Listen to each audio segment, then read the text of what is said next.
July 17, 1998. It started like a usual quiet evening in the villages along the north coast of Papua New Guinea. Then, at 5:49 p.m., the ground shook violently. Suddenly, a 7.0 magnitude earthquake struck.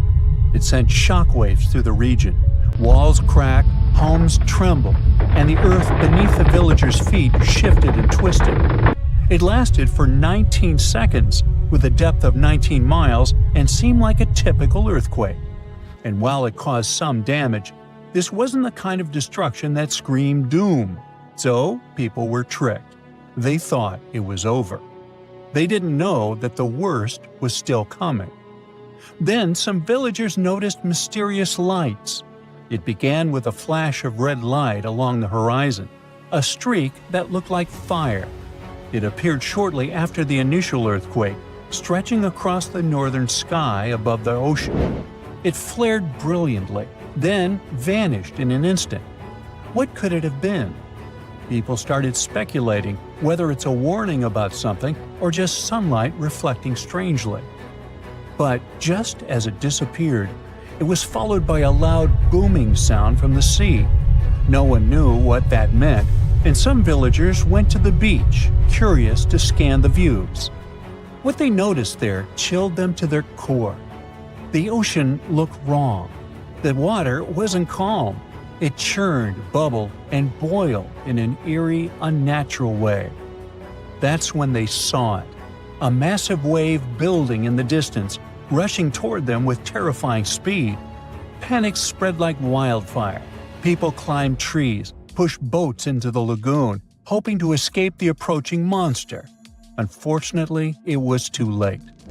The first wave hit with unimaginable force and swept away entire villages in an instant. The debris was scattered around, trees were uprooted, buildings were displaced up to 160 to 200 feet inland.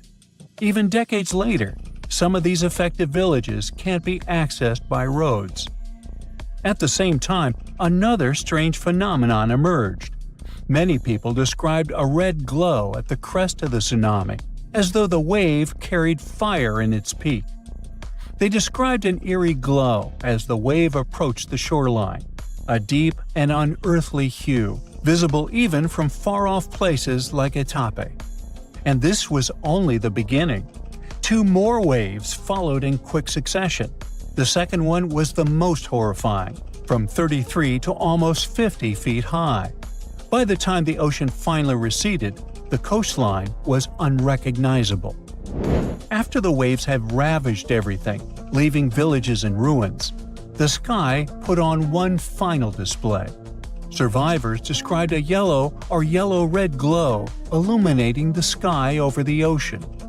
One man who survived by climbing up a tree saw the glow lingering over the horizon, stretching toward the direction of Arap and Itape. At Malol, the Sisters of the Mission looked out to the sea and were stunned by the surreal calm of the golden water. It was still as glass and lit by this unearthly glow. The glow was so vivid, it lit up the entire devastated landscape. Luckily, this allowed survivors to begin searching for their missing loved ones. A lot of people believe these lights were supernatural, an omen of sorts. This event ended up being catastrophic, sudden, and unpredictable.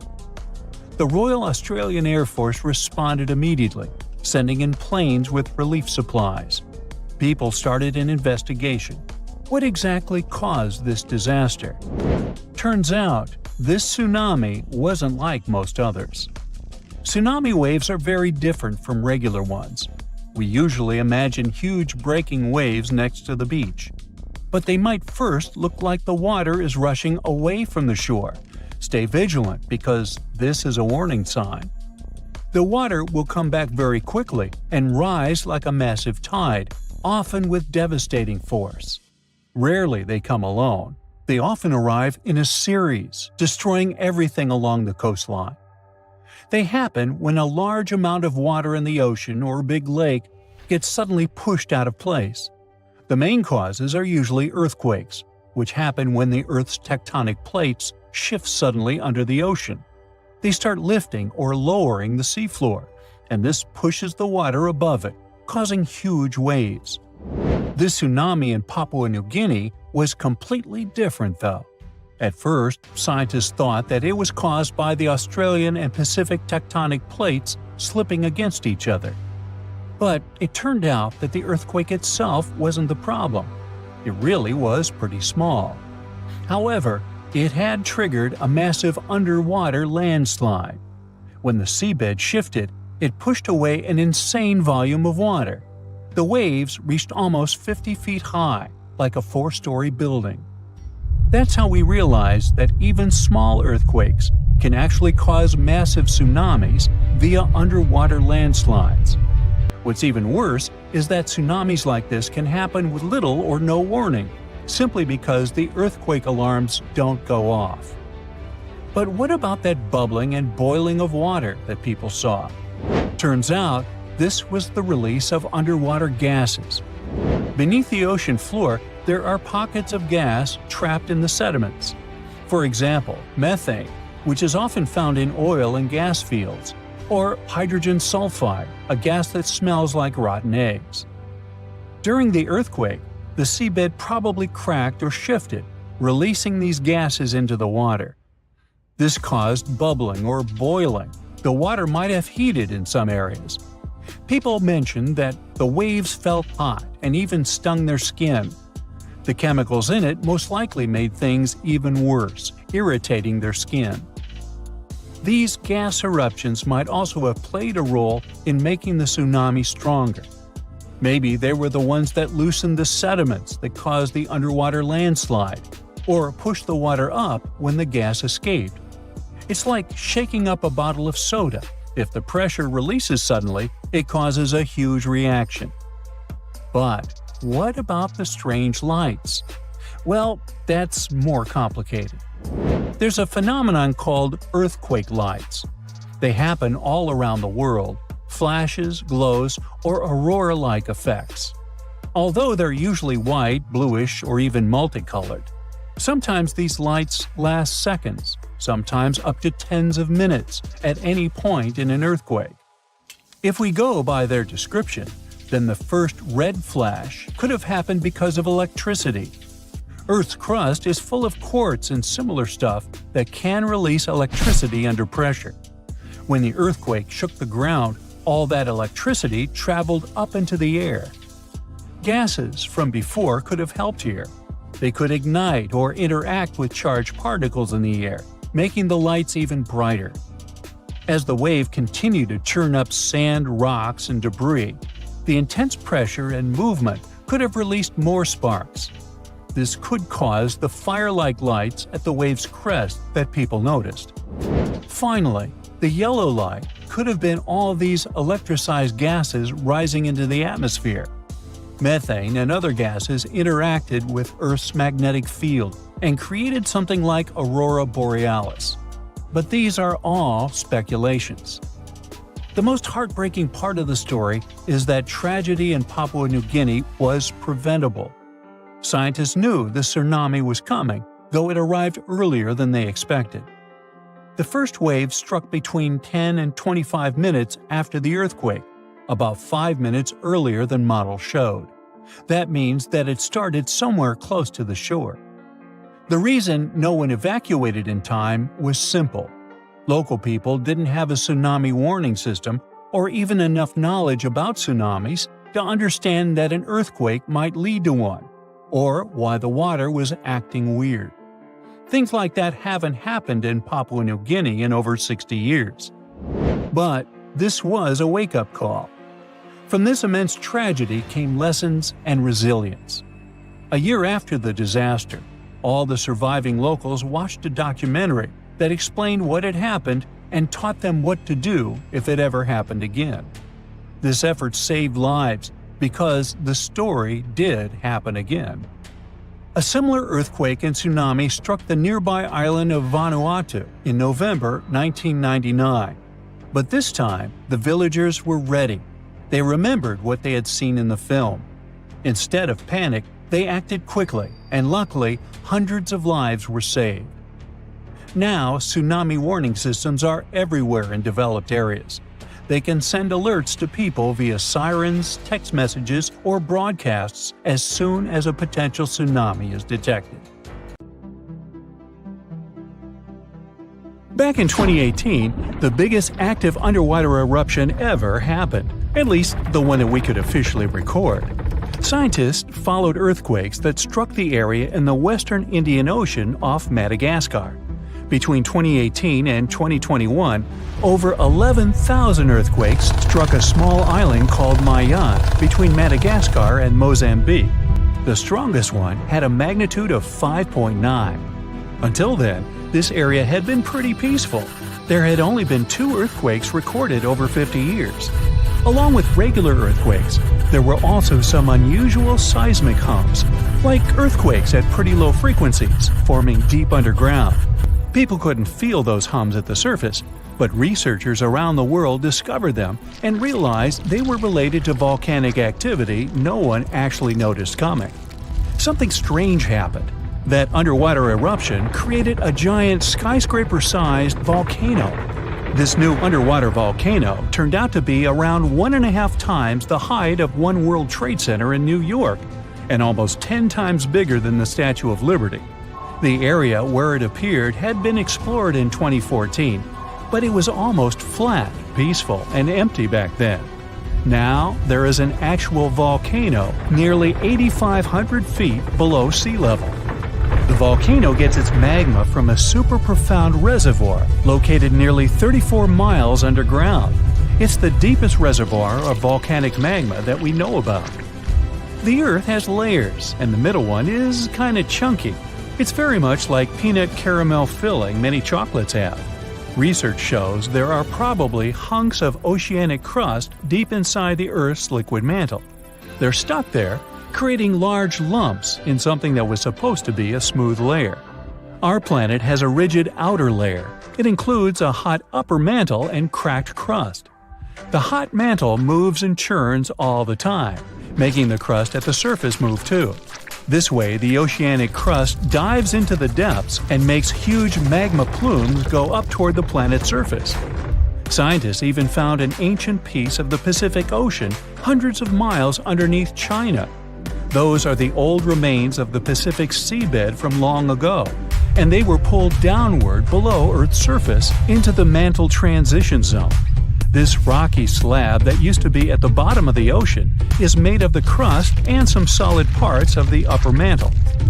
Most of the volcanic activity on our planet happens where we don't even see it, under the surface of the ocean. About 70% of all volcanic activity happens in the oceans, and mostly in the area of the South Pacific, with over 1,100 volcanoes squeezed into that area. Coastal cliffs, mountain changes, soils, and sediments that line valleys. These are only a small portion of the rocks on our planet. Oceans hide so much more deep down below the Earth's surface. In between the Earth's surface and its core is the mantle. It's a warm, thick layer of rock that moves and flows constantly. Some hundreds of miles below, there's a place where diamonds grow.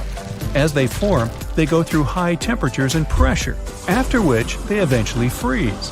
That way, when they arrive at the surface, scientists can explore their structure, find out how they formed, and understand better what's going on in the depths of our planet.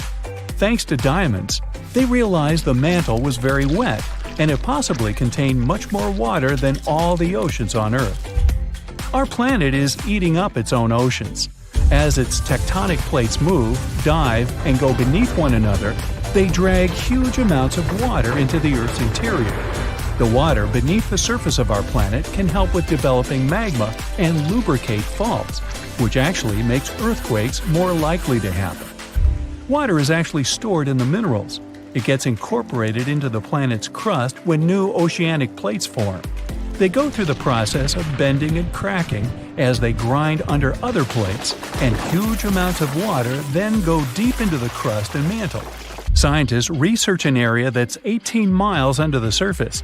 They realize these zones pull 3 billion teragrams, which is more than 2 billion pounds. Any ocean is like a whole new world. There are incredible sceneries below the surface. with magnificent waterfalls, lakes, and rivers. There are thick layers of salt beneath the seafloor, and rivers and lakes form because seawater goes through those layers and dissolves them, creating something that resembles pools. The dissolved salt makes the surrounding water denser. That water then settles there, which eventually forms underwater lakes or rivers. But there are also mountain chains, trenches, canyons. There's a canyon in the Bering Sea with more than 8,500 feet of vertical relief. This makes the Grand Canyon look way smaller than it is, since the underwater canyon is nearly 2,500 feet deeper. Deep parts of the ocean are really cold. The temperature of the water can be about 40 degrees, but at the bottom, water can get boiling hot. There are hydrothermal vents in the seafloor. Those are the hot springs located at the edges of tectonic plates. The water they release can reach a temperature of up to 750 degrees Fahrenheit. But the pressure at such depths is very intense. So intense, no human being can handle it. Still, it's the pressure that keeps the water from boiling. Ocean depth is on average 2.3 miles. Light waves can still enter at 3,280 feet, even though it's in a very small amount. So all the mysteries hidden below that point remain in total darkness. The actual illuminated part of the ocean goes until 600 feet. Even though the sun gives us light, most of our planet is dark all the time. It's all because of the oceans, covering over 70% of our planet. The loudest sound that came from an ocean, and of the loudest sounds ever recorded, came from an ice quake. It was so loud, researchers picked it up by sensors more than 3,000 miles away. There was a seismic activity that made frozen ground break down. The Antarctic ice sheet is bigger than the continental part of the United States and Mexico together. A big iceberg from Antarctica holds over 20 billion gallons of water, which could make a 5-year water supply for 1 million people. Humans can generally drink sea ice, although we can't drink seawater. As time goes by and the ice ages, the brine trapped between ice crystals drains out. That way, ice becomes fresh enough to consume it. If all the ice sheets and glaciers we have on the Earth melted at the same time, the sea level would rise another 260 feet, which is just a little shorter than the Statue of Liberty, the height of a 26-story building. Clams live long enough to tell us more about oceans past. Ancient mollusks could live for more than 500 years. To learn more about a tree, you can use its rings to see how old it is. To learn how old a mollusk is, you can examine its rings within the shell and tell. This is also how scientists get information about the ocean, climate, and whatsoever. Clams can help take a look at what happened about 1,000 years ago. The Earth doesn't have 4 but 5 oceans now. The new one, called the Southern Ocean, was officially recognized only a few months ago. It borders the Atlantic, Pacific, and Indian Oceans, so scientists couldn't agree if it's really a new ocean or just part of the colder regions of these 3. We don't only divide oceans on maps. Each has different conditions for unique marine species. For example, the Southern Ocean has leopard seals, orcas, minke whales, emperor penguins, and other animals that live in cold icy seas. It's also home to krill, small creatures that look like shrimp and are food for many bigger animals that live there. Life on our planet started about 3.5 billion years ago. I wasn't around then. It's still a mystery how and when exactly, but some theories say life could have first emerged in the depths of the ocean. A few years ago, scientists found microscopic tubes and filaments within rocks formed about 4 billion years ago. These rocks are fragments of ancient oceanic crust. Also, these tiny tubes and filaments are similar to microbes that can still be found on hydrothermal vents in deep parts of the ocean. The idea is these living cells found conditions to stay alive in tiny rocky pores inside the chimneys of those vents, and started the amazing adventure of the evolution of life on our planet. A tsunami hitting major cities on or near the Mediterranean Sea and in the northeastern part of the Atlantic Ocean is not a matter of if, but when. It is scary and surreal to think that places like Cannes or Barcelona could suddenly get slammed by a huge wave, but the fact is, European coastlines are in active tectonic areas. Only about 10% of all tsunamis worldwide happen in the Mediterranean, and there have been at least 290 tsunamis in this area since 1600 before Common Era. Despite the relatively low number, this phenomenon has caused numerous devastating disasters throughout Europe's history. Back in 1755, an estimated 8.5 magnitude earthquake with an epicenter southwest of Cape St. Vincent triggered a tsunami that destroyed most of Lisbon, the capital of Portugal. About 40 minutes after the earthquake, this massive wave just slammed into the harbor in downtown, racing up the Tagus River. The phenomenon was so fast that several people on horseback had to gallop to higher ground to avoid getting carried away. And this was just the beginning of a nightmare, with 2 more terrifying waves hitting Lisbon right after. A disaster like this is similar to what we see in the Pacific Ocean several times a century, but in the Atlantic, it's very rare. This type of major tsunami is expected to happen every 3 to 5 centuries, but now it could happen tomorrow. Marseille in France, Chipion in Spain, and other cities are on the list of important locations that could be flooded soon, with a roughly 100% chance of being hit by a tsunami in the next 30 years. Statistics show that the wave will probably be more than 3 feet high. I know, it doesn't sound like much, especially since when we think about tsunamis, we imagine terrifyingly tall waves, like the one that hit Lituya Bay in Alaska. In that case, the wave was over 1,700 feet tall. But we must remember that even waves only 19 inches high can be dangerous to swimmers. Because it's not the height of the tsunami that matters, but also the flow and movement of the water. Not to mention the flooding, which can damage beaches, harbors, and streets. If the coastline has a small harbor and the waterfront is exceptionally low, like Cannes, this natural disaster might be much more dangerous. Tsunamis around 6 feet high can lift cars off the ground, while smaller waves can create walls of water traveling at 40 miles per hour. Plus, there are these smaller events that might not wreck everything, but still can cost a ton of money. For example, large sandbars that move around on the ocean floor, like sand dunes shifting in deserts. They can mess up pipelines or deep-sea cables for internet and communications, and that ends up costing businesses and governments millions of dollars. That's why organizations like UNESCO are worried about the possibility of a dangerous tsunami hitting Europe soon. So they're doing everything they can to prevent apocalyptic scenarios, like what happened in 2004 when an earthquake off the coast of Sumatra, Indonesia, caused waves over 100 feet high in coastal communities, resulting in over 200,000 lives lost. And let's not forget about 2011, when an earthquake off the coast of Tohoku, Japan, triggered a tsunami that reached about 6 miles inland and caused a major nuclear accident at a power station along the coast. Over 16,000 people lost their lives in that tragedy, and the event resulted in billions of dollars in infrastructure damage. These disasters were huge wake-up calls, and we've come a long way since 2004. We're much safer today, largely because the tsunami warning system is highly effective at quickly detecting this dangerous situation. Unlike many other natural phenomena, a tsunami can be anticipated. We may only have a few minutes to act, but if we all know what to do, many lives can be saved. And in most parts of the world, sirens are commonly used to alert people to tsunamis. To sound the siren as early as possible, initial tsunami alerts usually rely only on seismic data. First, specialists receive information about an earthquake. Seismic waves travel about 100 times faster than tsunamis, so they have enough time to analyze the data and see if the earthquake might have generated a tsunami and whether they should issue an initial tsunami alert. At U.S. warning centers, for example, scientists typically issue initial alerts within 5 minutes of an earthquake. If a tsunami is suspected, these alerts may also include information about wave arrival times, recommended actions, and potential impacts. But sounding the alarm is not enough. To save lives, coastal communities also need to be trained to respond fast and in the best way possible.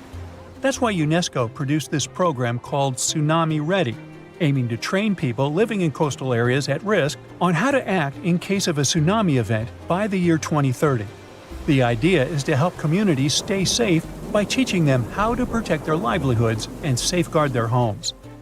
Being recognized as tsunami-ready by UNESCO doesn't mean a community is tsunami-proof, of course. It's more like a recognition that they have adopted all possible measures to mitigate tsunami risks. So authorities are helping communities to prepare themselves by installing evacuation signs, establishing security procedures, and creating plans to warn tourists.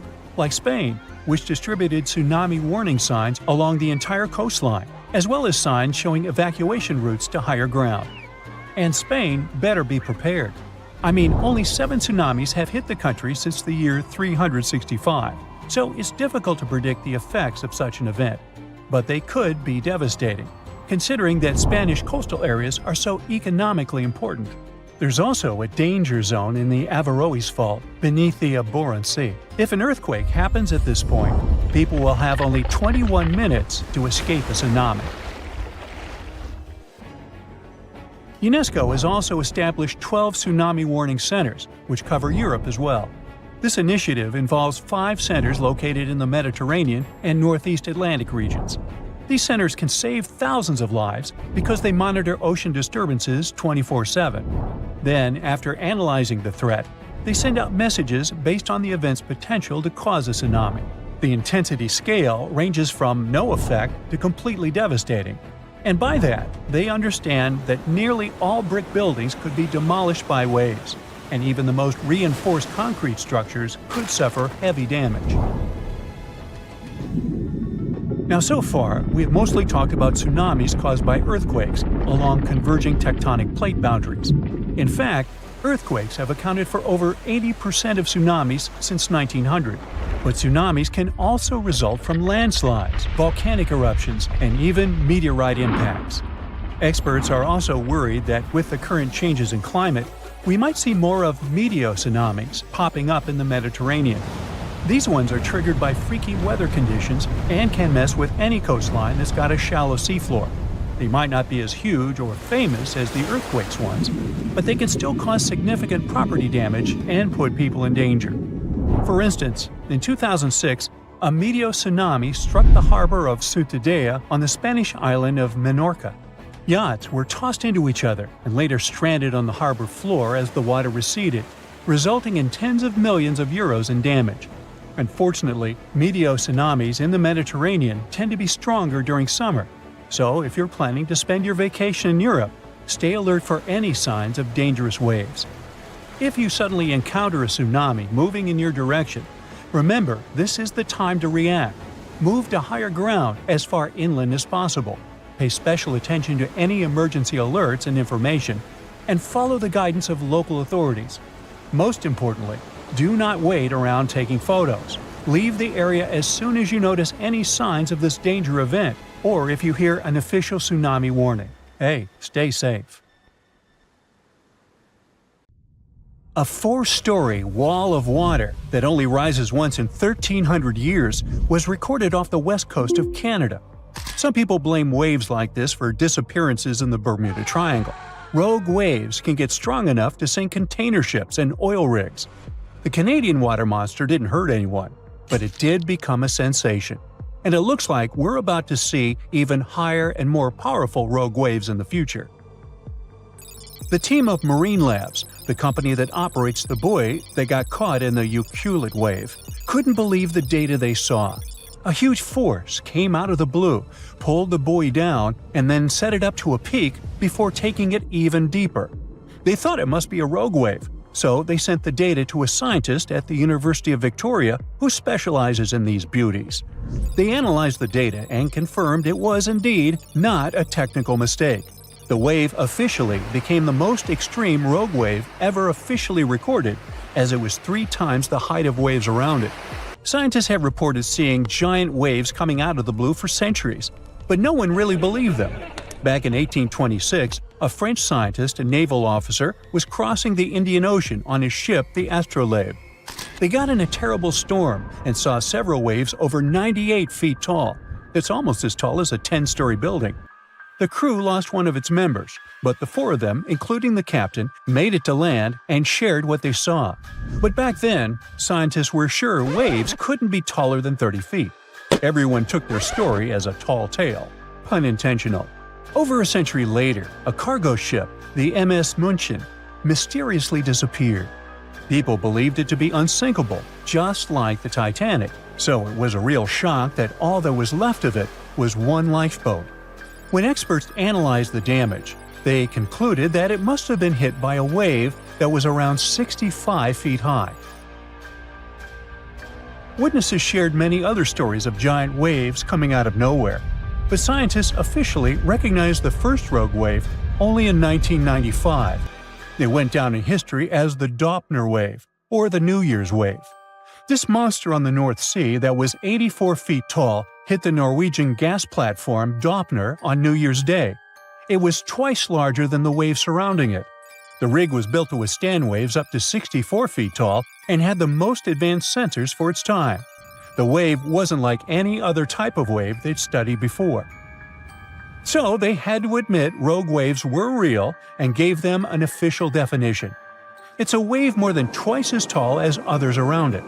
It can pop up lightning fast in a stormy sea or show up out of nowhere in calm waters. These waves have steep sides and a deep trough below and look like a wall of water rising out of the sea. They're so intense that they can even swallow up rescue helicopters trying to do their job. In 2007, America's National Oceanic and Atmospheric Administration made a list of 50 historical maritime tragedies that were most likely caused by rogue waves. Some of the events on the list happened not in the open water, but in lakes. Lake Superior has something that's got the name Three Sisters. It is a series of 3 large waves, one after another. The second wave covers the ship's decks before the first one is gone. The third wave jumps in and adds extra water. These 3 sisters overload the ship. There's a theory that this phenomenon took down the freighter Edmund Fitzgerald in 1975. There are 2 main theories trying to explain how rogue waves happen. First, we've got the linear addition theory. Imagine waves cruising through the ocean at their own speeds. When these waves cross paths, they team up and become stronger to turn into a rogue wave. Then there's the nonlinear focusing theory. It says waves like to roll in groups, and when they spend time together, they exchange some energy. Sometimes, this energy exchange turns into a rogue wave. To predict the formation of these freaky waves, scientists would need an innovative radar system to keep a constant eye on the waves near a boat. They'd collect all the data and put in a math model that would create a real-time picture of what the ocean surface looks like at that very moment. This model would need to do new calculations of the surface situation every 5 minutes. It would let the crew know if there were any extreme waves coming up in the next several minutes. Such a system doesn't exist yet, but there is a huge progress in this direction. Scientists from the University of Melbourne went on an expedition to Antarctica and found out that strong winds play a big role in the creation of rogue waves. It looks like they're caused by a mix of strong winds and the random way waves move and interact with each other. This idea was tested in labs before, but now they've proven it happens in real oceans too. To study these waves, the scientists use special 3D cameras.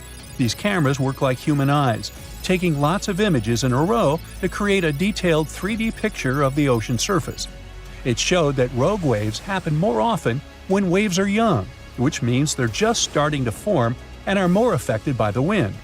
When strong winds blow over young waves, they make the waves taller, longer, and faster, but not evenly. Some waves steal energy from nearby waves and grow much bigger, which is how rogue waves form.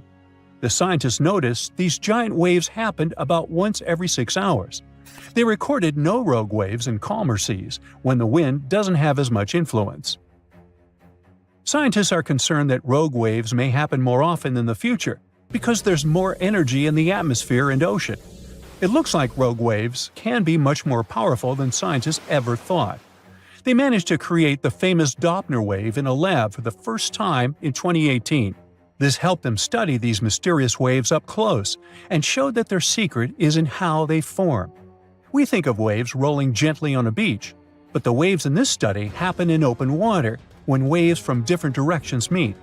When waves come together from far apart directions, they push the water upward, creating what's called a partially standing wave or a cross wave.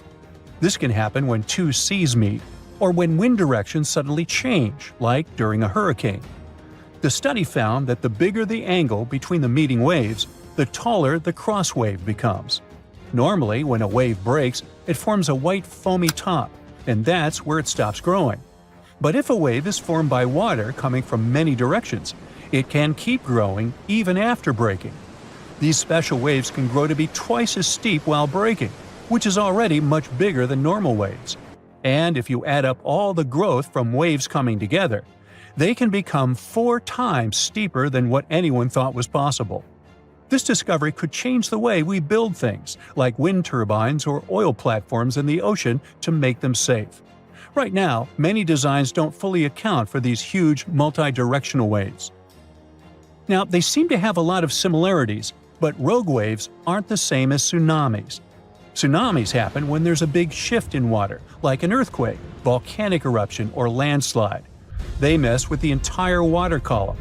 At sea, you might not even notice a tsunami cruising beneath you, but near the shore, as it hits shallow waters, those waves can shoot up to crazy heights.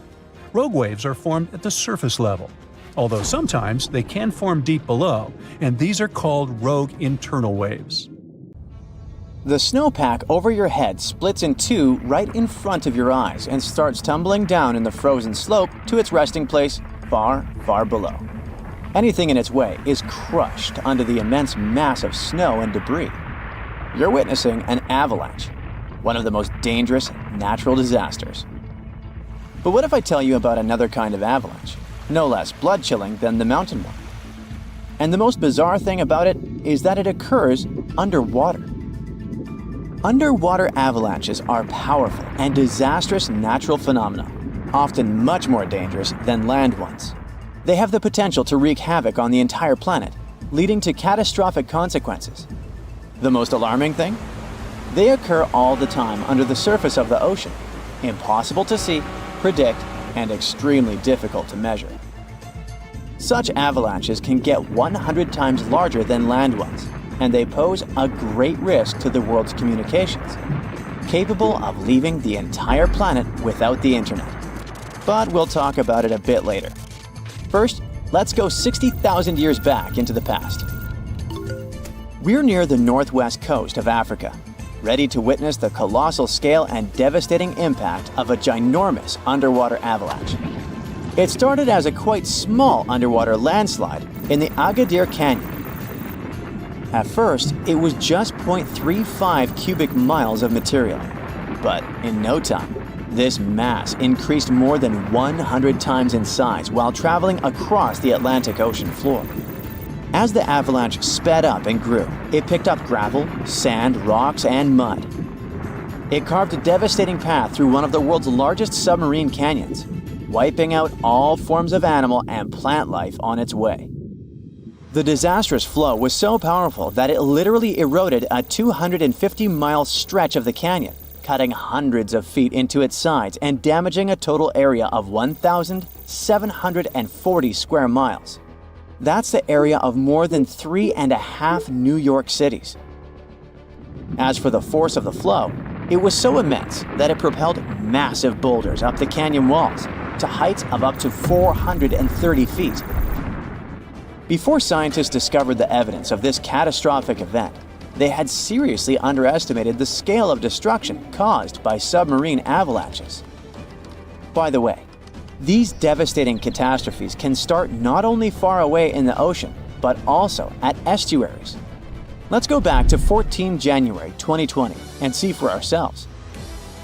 A turbidity current, a rapid, downhill flow of water containing a lot of sediment, rushed more than 680 miles from the Congo River estuary in the deep sea. This current appeared due to two factors: terrible flooding along the Congo River in late December 2019 and unusually large spring tides.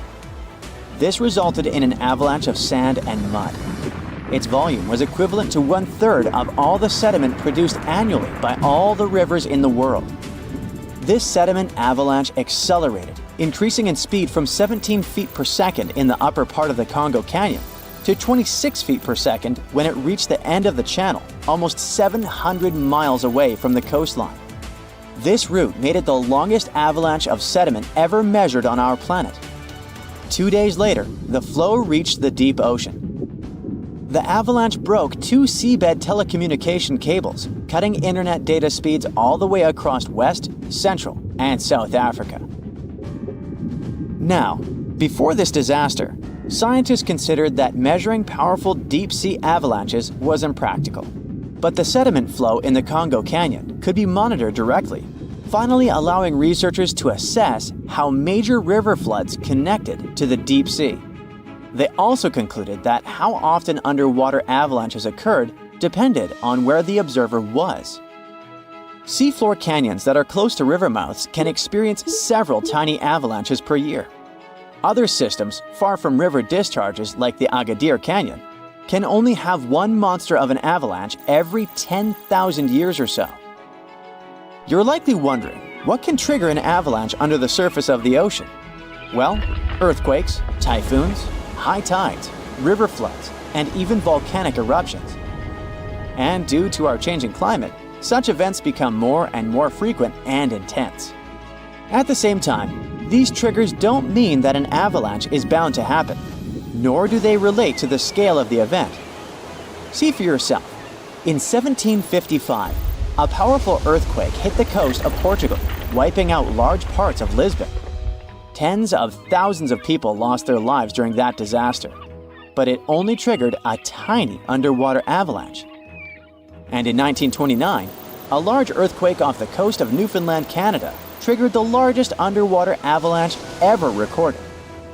The flow traveled at a speed of 42 miles per hour, carrying boulders, sand, and mud.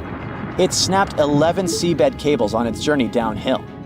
The avalanche was so powerful, it produced a tsunami that claimed the lives of 28 people along the coastline. Now, submarine avalanches are totally invisible because they happen deep under the ocean's surface, which makes them extremely hard to study. But we must find a way because these flows are super important. They transport sediments, nutrients, and even pollutants across the ocean floor. So, a research team from Liverpool decided to unravel this mystery. Over the last 40 years, they've collected more than 300 samples from the ocean floor.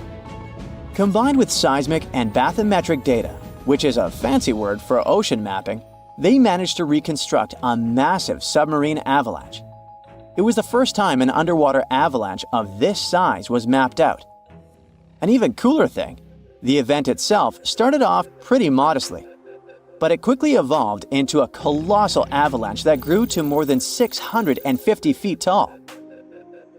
To put that into perspective, imagine a skyscraper-sized avalanche zooming from Liverpool to London, cutting a trench 100 feet deep and 9 miles wide. Then it spread out over an area bigger than the UK, covering it with several feet of sand and mud. That's like burying a whole country. These findings are actually a big deal because they show that even a small underwater landslide can turn into something massive and super destructive. But that's not the worst. Think about undersea internet cables, which are essential for global communication. There are more than 550 active seafloor cables around the world. Their combined length is a whopping 870,000 miles. That's enough to wrap around our planet 35 times. When a submarine avalanche breaks seafloor cables, the effects are usually super expensive and devastating. For example, in 2006, an earthquake in Taiwan triggered underwater avalanches that cut loads of seafloor cables connecting Southeast Asia with the rest of the world. The largest internet operator in China had a 90% loss of traffic to the USA at the peak of the event. As for Taiwan itself, it experienced between 74 to 100% loss in traffic to neighboring islands. So now you probably get why we need to learn more about this natural phenomenon. Luckily, researchers at Tulane University have found a way to study it in 3D. Previous studies only looked at submarine avalanches in 2D, which didn't give the full picture of how they actually behaved. The new research focused on how underwater flows interacted with mini basins, natural features on the ocean floor that look like shallow bowls. Despite being called mini, These bowls can be huge, up to 4 square miles.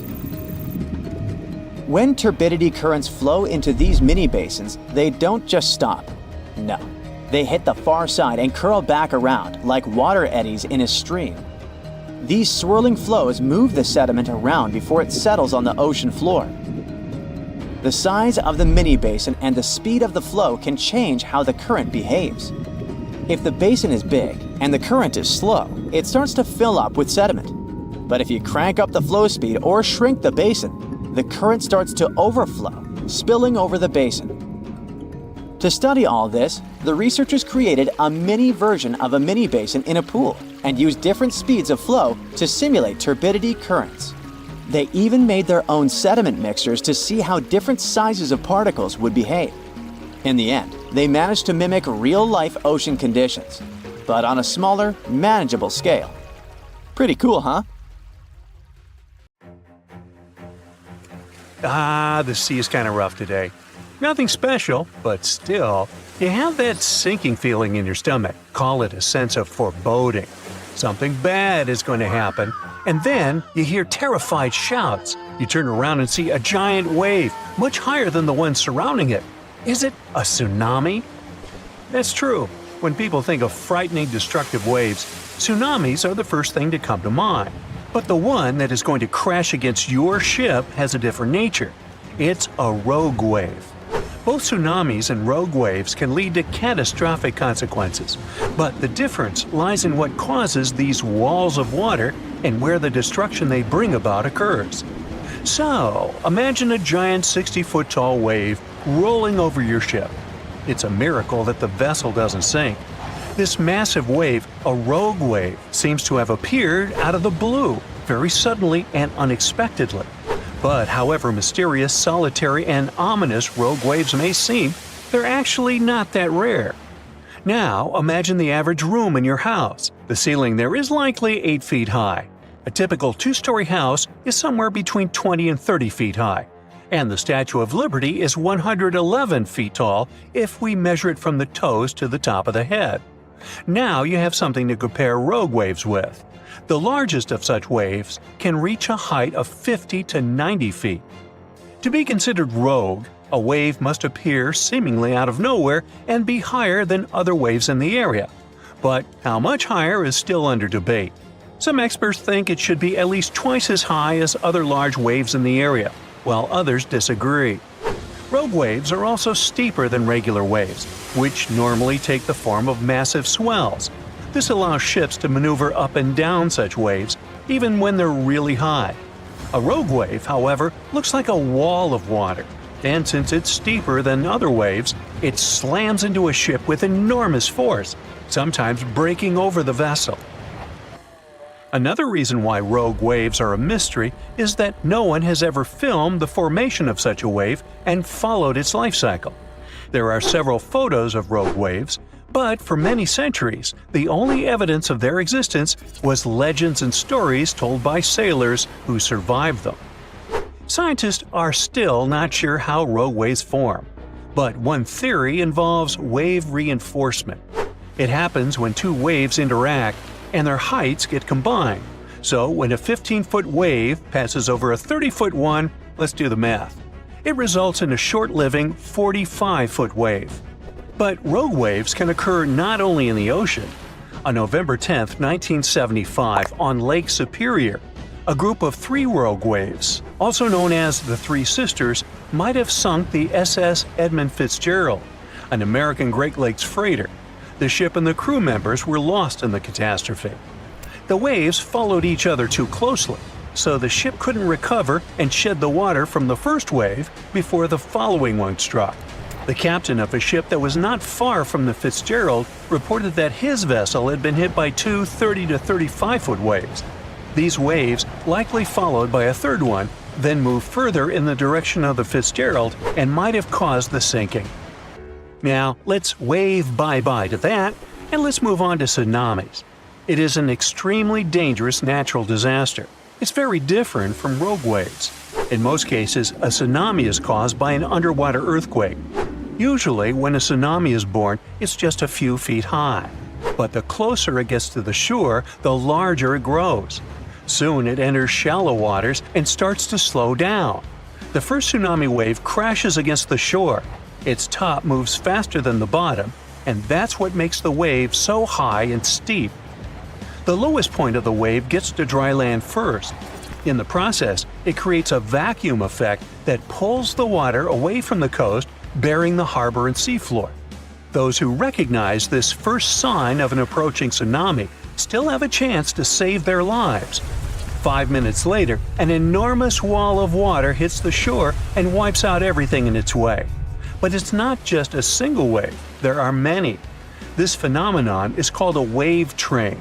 How fast this train is traveling depends not on how far it is from the source of the waves, but on the ocean depth. Tsunamis can move as fast as a jet plane in the middle of the ocean, but once they enter shallow waters, their speed drops. The first tsunami wave isn't usually the strongest, but lots of people don't know it and make the grave mistake that sometimes costs them their lives. After the first wave is gone, they relax and believe the danger is over. That's why the next waves, much bigger and more powerful, catch them off guard. Now sometimes a tsunami comes as a torrent of foaming water. At other times, it makes the sea withdraw, leaving behind stranded fish and overturned boats.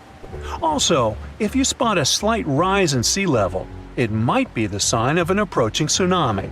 The incoming water is the first tsunami wave. The second one can be even larger, and it comes sometime later. You can also notice seawater bubbling, swirling, and creating bizarre patterns. It's another sure sign a tsunami is near. Repeated wave surges can also warn you about a tsunami. If you see unusual swells coming at regular intervals, it might be time to evacuate to high ground. Surprisingly, some of the largest tsunami waves in the world were caused by landslides. For example, a landslide in Lituya Bay in Alaska formed a megawave, one of the largest ever recorded. Its height was 1,720 feet. The Mega-tsunami surged over the headland, washing away trees, plants, and soil down to bedrock. The wave reached more than half the height of the Burj Khalifa, the tallest construction in the world.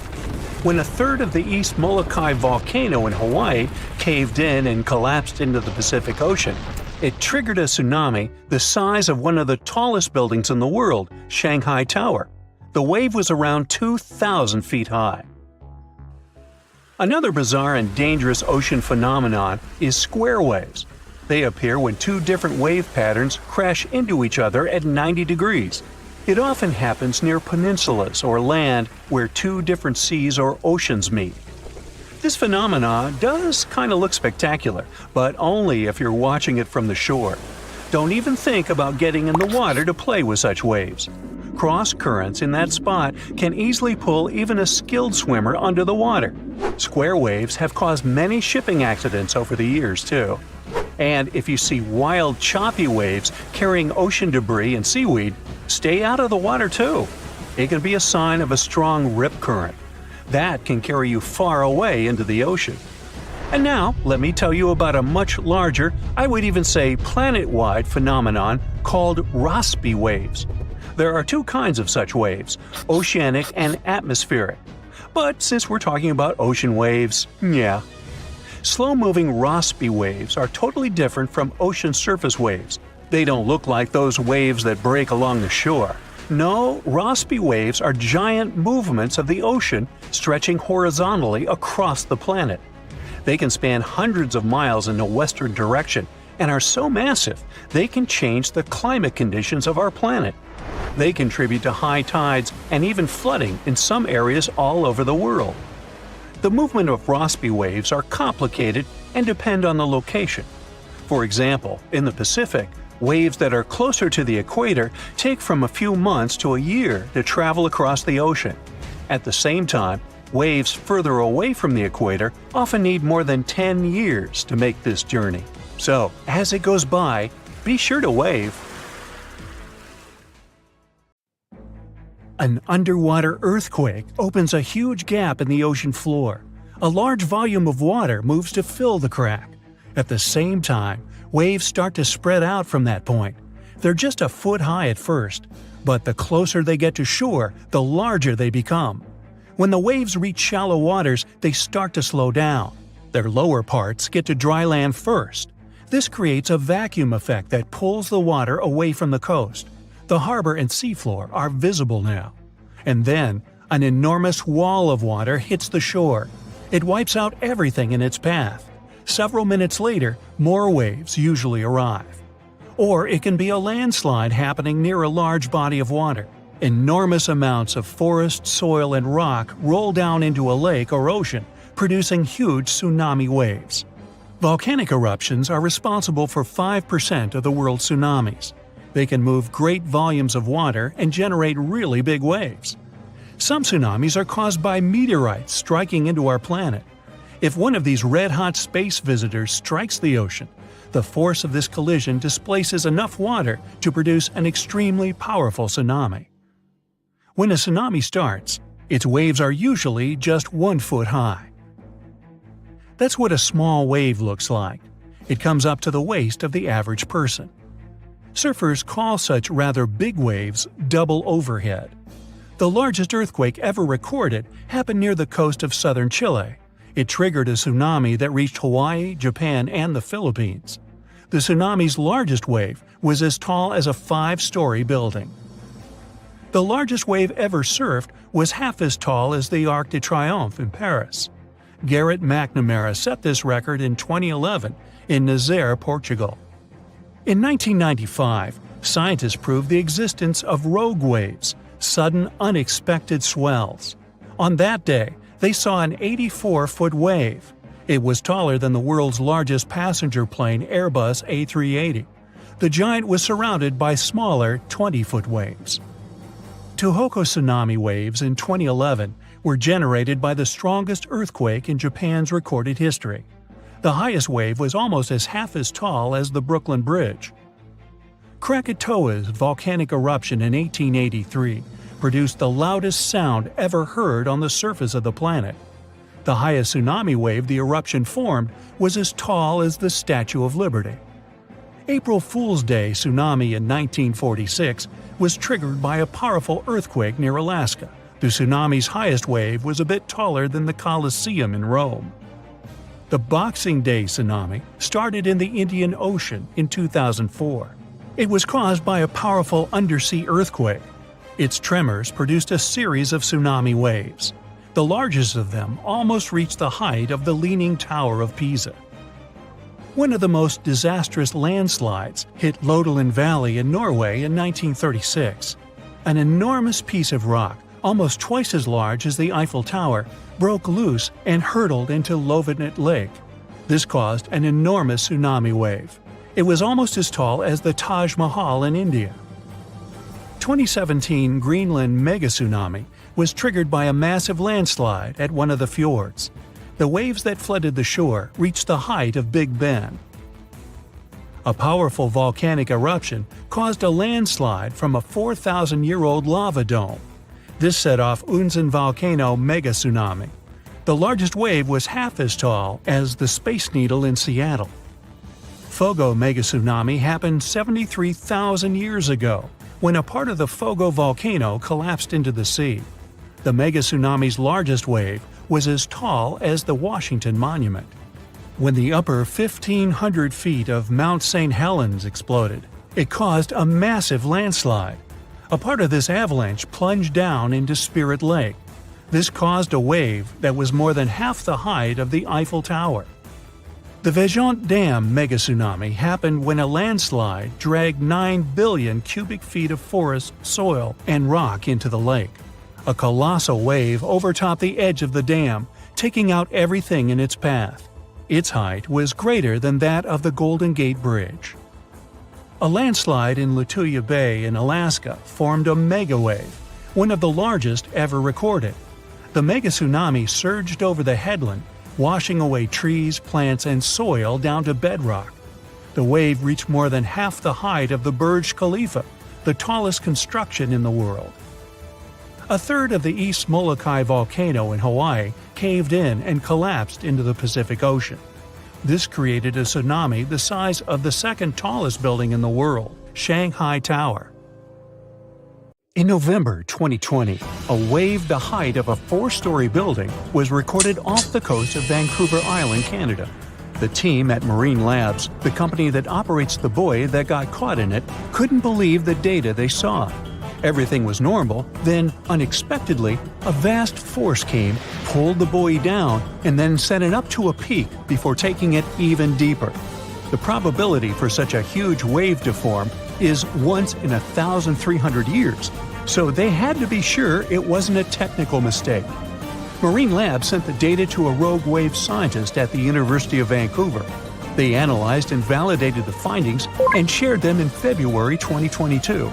The wave officially became the most extreme rogue wave ever officially recorded, as it was 3 times the height of waves around it. Luckily, this giant didn't leave any damage, as it happened too far offshore. For centuries, rogue waves were believed to be real only in the stories of sailors. Christopher Columbus himself mentioned a rogue wave, but back then, it wasn't officially a thing. In August 1498, he was on his 3rd expedition to the Americas. As they were passing through a strait near Trinidad, a huge wave lifted the boats. They managed to survive and continue the journey, and the area is still known as the Mouths of the Dragon, named this way by Columbus. Back in 1826, a French scientist and naval officer was crossing the Indian Ocean on his ship, the Astrolabe. They got caught in a terrible storm and witnessed several waves over 80 feet tall. One of them was the height of a 10-story building. The crew lost one of its members, but the 4 of them, including the captain, made it to land and spread the story of the gigantic waves. But back then, scientists were sure waves couldn't be taller than 30 feet. So everyone took this story as a tale.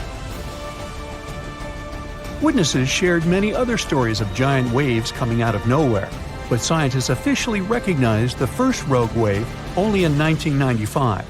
It went down in history as the Doppler wave, or the New Year's wave. This sea monster of the North Sea hit the Norwegian gas platform Dropner on New Year's Day.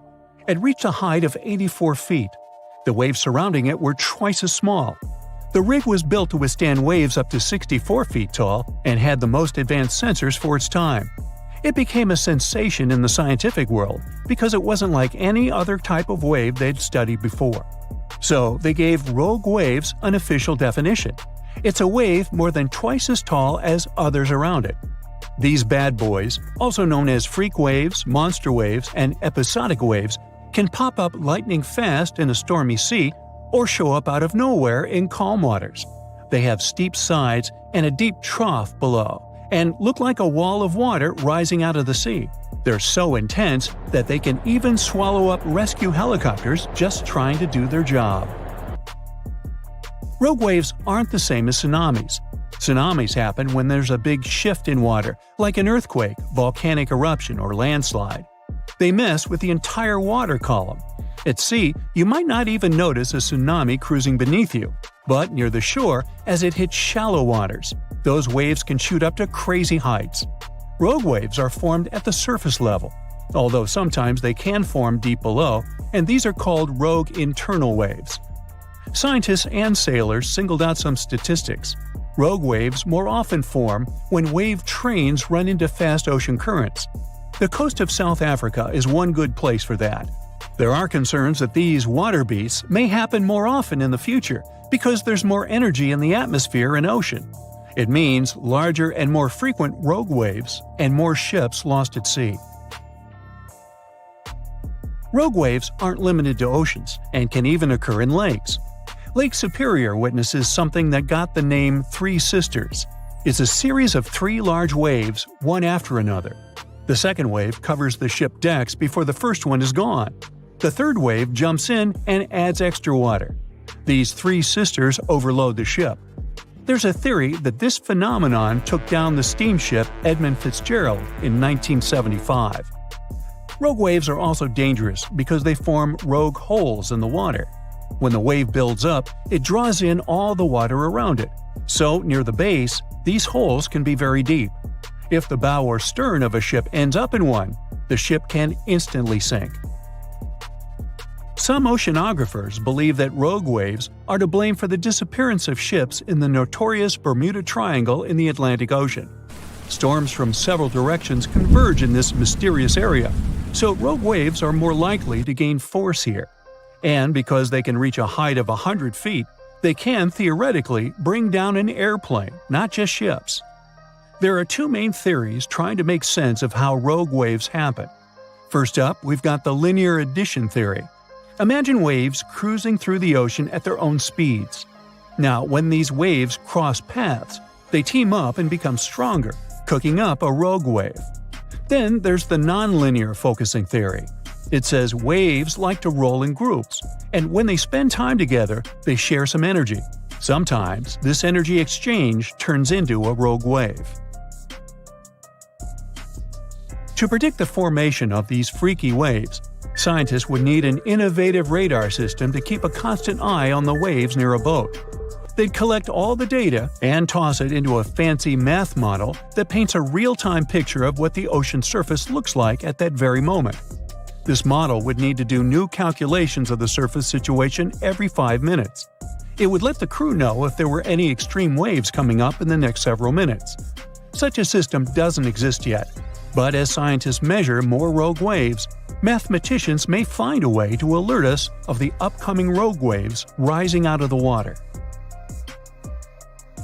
Sometimes you can hear the term sneaker wave as a synonym for rogue waves, but oceanographers claim there's a difference. Rogue waves occur mostly in the ocean, and sneaker waves build up at the shore. They're also known as king waves and sleeper waves, and they roll up much faster than usual waves when they approach the beach. They always appear without warning after smaller waves and can be powerful. They can carry swimmers further away into the ocean. But the worst part is, they can also sweep you off your feet and into the water when you're casually strolling on a jetty or the beach, or on an outcropping nearby. Oregon State University researchers found that sneaker waves form in offshore storms that carry wind energy to the ocean surface. With all that energy, several waves unite and overlap into one beast that stands higher and goes further ashore than a regular wave. Another thing that makes them more dangerous is that, just like rogue waves, they're hard to predict. Fishers, surfers, and others who spend a lot of time by the water normally know when and what to escape when it comes to big waves. With sneaker waves, that logic doesn't work. There is no set time of the year when they're more active either. But putting together some data shows you're more likely to experience one of those somewhere between April and October, and the peak would be in October and November. Sneaker waves carry huge amounts of water, sand, and gravel. Those can fill up your shoes in a matter of seconds and sweep you off your feet if you're unlucky enough to be ashore at that moment. These sea monsters also have the power to move huge logs, which carries another hazard. A tsunami can travel unnoticed in the deep waters at the speed of 500 miles per hour, crossing an ocean in less than a day. When it approaches land, a tsunami will slow to about 20 miles an hour and begin to grow in height. Most of these waves are less than 10 feet high when they hit land, but they can reach more than 100 feet high, about 2 times as tall as the Hollywood sign. When a tsunami comes ashore, areas less than 25 feet above sea level and within a mile of the sea are in the greatest danger. But sometimes, tsunamis can go 10 miles inland.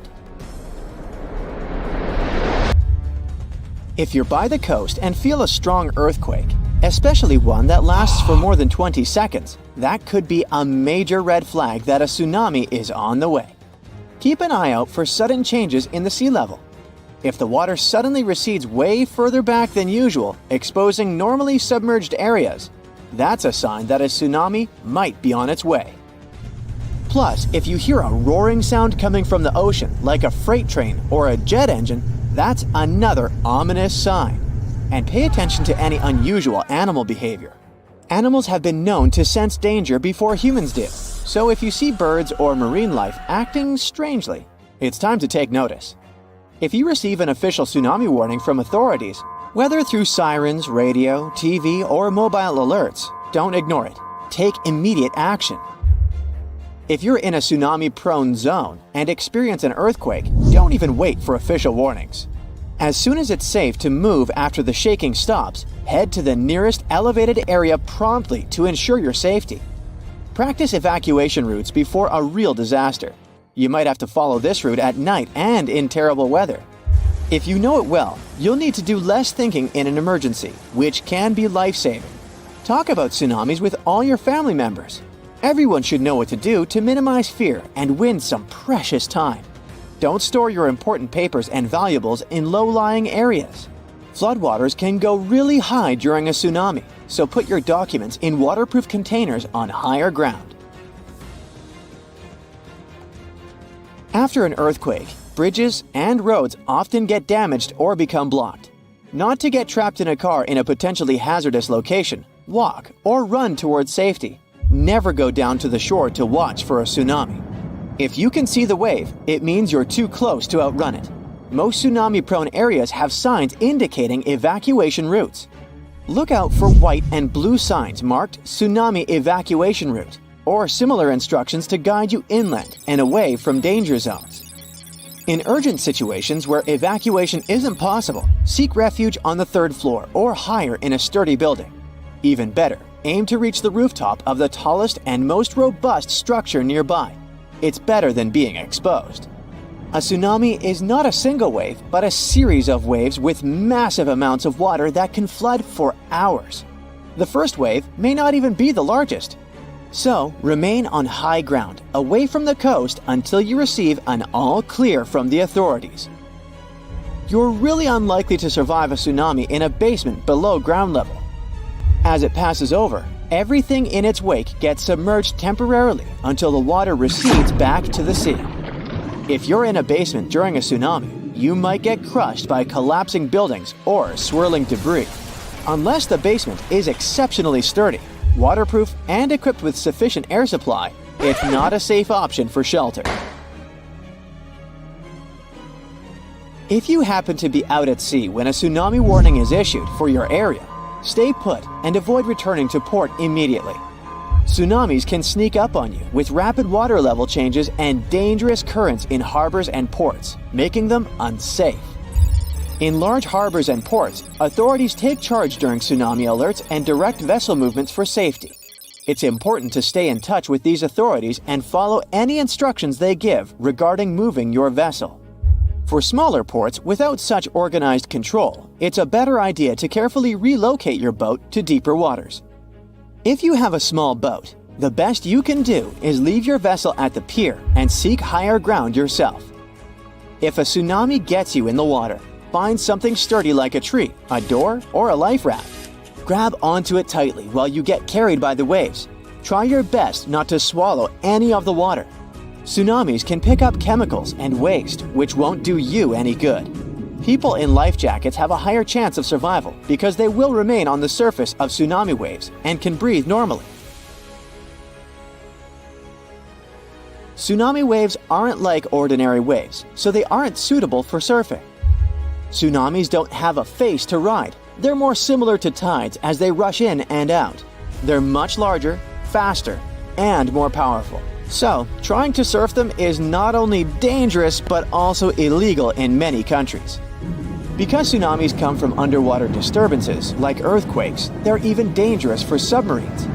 Despite submarines' robust design to withstand underwater pressure, the force of tsunamis can cause damage. Tsunamis also generate strong currents that can mess up a submarine's ability to navigate effectively. In cases of severe tsunamis, submarines may get hull damage, threatening their buoyancy and integrity. Such scenarios can lead to submarines sinking or being carried away by the waves. That's why submarines operating in tsunami-prone areas must be extra careful and equipped to respond swiftly if this sea monster strikes.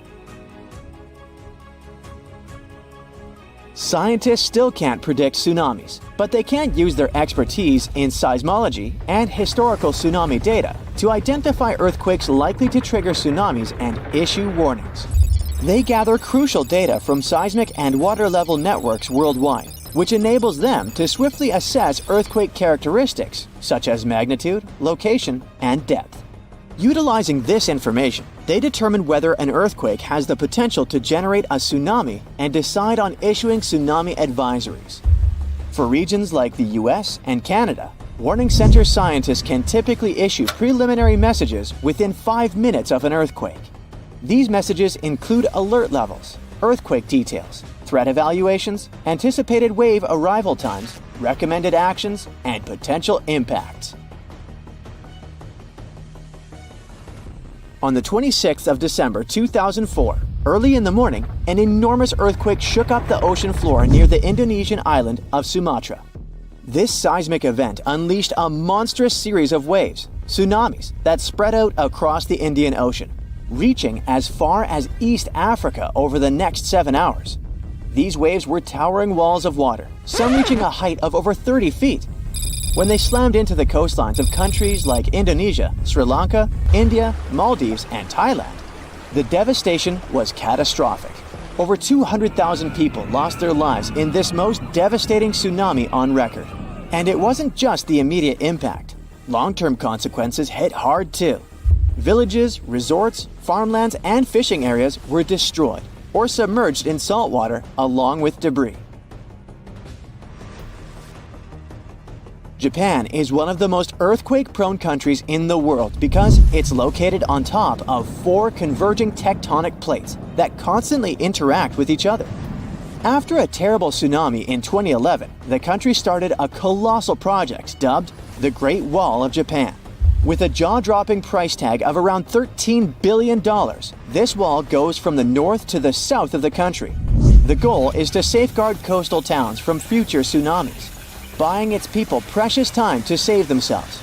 Some locals worry that this towering structure will sever their deep-rooted ties with the sea. They fear losing touch with the ocean's rhythms and cues, which are crucial for spotting upcoming disasters. But for many coastal towns, the wall is a lifeline, giving them hope for rebuilding shattered lives post-disaster.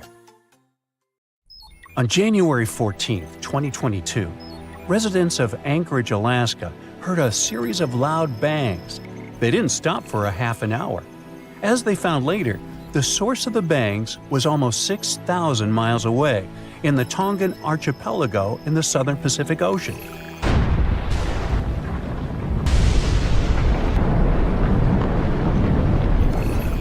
The Tonga underwater volcano abruptly woke up from its sound sleep. It last erupted at the end of December 2021 after several years of inactivity. Tonga sent a large plume of ash into the stratosphere that was seen in the capital city of Tonga, 43 miles away from the volcano. In the following days, it was emitting steam and gas to the height of 7 miles. Plus, it was letting out ash that accumulated next to it and even made the island on which it was standing increase in size. Then, it went back to sleep, and the officials even announced it was dormant. But just a couple of weeks later, it woke up again with a crazy force. It sent ash clouds 12 miles into the atmosphere. It blocked the sun in some places and rained down from the sky. The sound waves from the eruption traveled around the planet several times. People in Fiji heard a sound that reminded them of thunder. Some booms even reached Canada. Shockwaves went around the Earth 4 times in Japan and Utah, and at least twice in Massachusetts. The eruption caused tens of thousands of lightning flashes. It also triggered a mega-tsunami hundreds of feet high. It caused damage to buildings and infrastructure, such as underwater cables. The extreme waves traveled all the way to the California coast, and there was an unusually high tide along the Pacific coasts of Canada. Scientists studied seismic data to understand what caused such a massive eruption. Their research model showed that there was a big blast, likely because gas got trapped in rocks, like how a pressure cooker works when it's overcooked. This blast released a huge amount of energy, as much as 5 of the biggest underground nuclear tests. It all happened under a shallow part of the sea, where gas-filled rock was trapped.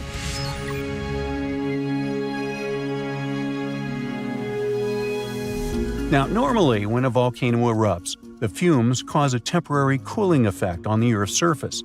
But Tonga's eruption was different. It didn't produce many fumes, but released a massive amount of water vapor, equal to 60,000 Olympic swimming pools. The intense heat of the eruption turned vast amounts of seawater into steam, which then blasted high into the atmosphere.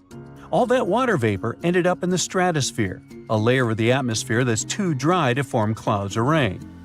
Scientists don't have any observations of volcanic eruptions like Tonga to predict its long-term effects on our weather patterns. This is because the only way to measure stratospheric water vapor is with special satellites, which have only been around since 1979, and there hasn't been an eruption similar to Tonga in that time. In fact, the Tonga eruption is the most well-recorded blast of its kind in recent history. Scientists had lots of tools to study it, like satellites that took pictures from space and sensors that listened to the vibrations and movements in the Earth. There was a similar eruption in 1991 at a volcano in the Philippines, but back then, they didn't have as many advanced tools as they do now to study it closely. Experts from different countries looked at satellite data right after the Tonga eruption. They wanted to find out how long water vapor would stay in the stratosphere, where it would go, and of course, what this would mean for the planet and for all of us. The first big result of the eruption, at least partially, was a huge hole in the stratosphere that was hanging on for several months in 2023. By the time it appeared, the water vapor had reached the polar stratosphere over Antarctica. But Tonga ended up with just a minimal effect on global average temperatures, at least for now. Let's just hope it won't repeat the story of Mount Tambora volcano in present-day Indonesia. Over 2 centuries ago, in 1815, this bad guy interrupted and caused the year without a summer. In the following year, the winter was unusually cold and wet across Europe and North America. There were also some catastrophic tsunamis, destroying homes that took 10,000 lives and 80,000 more who fell ill in the aftermath. Now, you can't miss an event like Tonga or Tambora eruption, but some underwater volcanoes are discovered by accident. A passenger on a commercial flight looked out her window above the Pacific Ocean and saw a weirdly colored patch on the water. She thought it could be an oil slick or a floating pumice raft, which is a telltale sign of a recent volcanic eruption. She decided to send a photo of this scene to a geologist. And that's how scientists found one of the largest volcanoes in the world, Havre. It's hiding about 3,000 feet below the surface. In 2012, Havre had a massive eruption that lasted about 90 days. Hot lava poured out of 14 different vents around the volcano's semicircle-shaped opening. Havre is just one of many volcanic systems covered by thousands of feet of water. These volcanoes are the most active on Earth and are part of a giant system called mid-ocean ridges that stretches around the world. This system produces about 75% of all the magma that comes out of Earth's volcanoes each year. It releases over half a cubic mile of lava. When the magma cools down, it forms the edges of new ocean plates, which are like giant puzzle pieces that make up the Earth's crust. A team of scientists studied material left on the ocean floor by volcanic eruptions from the Bronze Age. About 3,600 years ago, a volcano that was partly underwater in the southern Aegean Sea woke up with a bang. This eruption destroyed the island of Santorini and sent massive amounts of ash, rocks, and gases into the air. It left behind thick layers of ash and rock that settled in piles on the ocean floor. Scientists have been studying the ancient Santorini eruption for several years to figure out what happens during such massive ones. Their research helps explain how future volcanic eruptions could affect the weather on our planet. The study also helps scientists understand the strength of the eruptions, how high the eruption columns might go, and the sizes of the waves that form when all that ash and rock settles into terraces on the ocean floor. This information will help predict the dangers of future eruptions. Now, when a volcano erupts, the last place you want to be is inside it. But scientists did it for you. Well, kinda. They produced a smart new imaging technique that uses the best ideas from medical imaging and optical telescopes. Matrix imaging, that's what it's called, makes it easier to understand what's happening underground, even when there aren't many sensors available. These sensors, called geophones, detect and record the movement of seismic waves, which are vibrations that travel through the Earth. By studying these waves, scientists can learn about the distinct types of rocks and how they are arranged beneath the surface. The researchers test their method on a volcano in Guadalupe in the Caribbean Sea. There aren't so many geophones on this site, but the scientists combined the data from multiple geophones thanks to this new tech. They used a special trick called the memory effect to reverse the distortions that happen when seismic waves bounce off different underground materials and figure out what the original signals look like. The researchers could clearly see the structure inside the volcano down to a depth of about 6 miles, with incredibly detailed images in a resolution of over 300 feet. They found out that there are many layers of magma stored underground. These layers are connected to other deep parts of the Earth. Knowing about these layers and how they work could help scientists make better guesses about when a volcano might erupt. If they can do that, they might be able to warn people earlier and keep them safe from dangerous eruptions. If all the volcanoes on Earth suddenly erupted together, it'd be loud. We'd also have around 1,500 of these formations bursting at once. Now, normally it's just 10 to 20 volcanoes that are active each day. But what would the world look like if they all blew their tops simultaneously? Geologists think it wouldn't be pretty. Even if only the land volcanoes erupted together, it would set off a chain reaction way worse than anything we've ever seen before. The two big problems would be ash and volcanic gases. While the explosions in lava would be damaging for people nearby, the real danger lies in what happens next. A thick layer of ash would cover the planet, blocking out sunlight completely. No sunlight means no photosynthesis, which means crops would fade away and temperatures would drop considerably. And all this ash cloud could remain in our atmosphere for up to 10 years. Now, ash aside, there's also acid rain to worry about. Volcanic gases like hydrochloric acid and sulfur dioxide would mix with the atmosphere and fall back down as acid rain. This type of weather would harm the groundwater and ocean surfaces. Even if humans would find a way to survive up to this point, we'd have no corals and no other sea creatures around. Scientists have seen similar events in Earth's history at a smaller scale. Big volcanic eruptions have been linked to mass extinctions.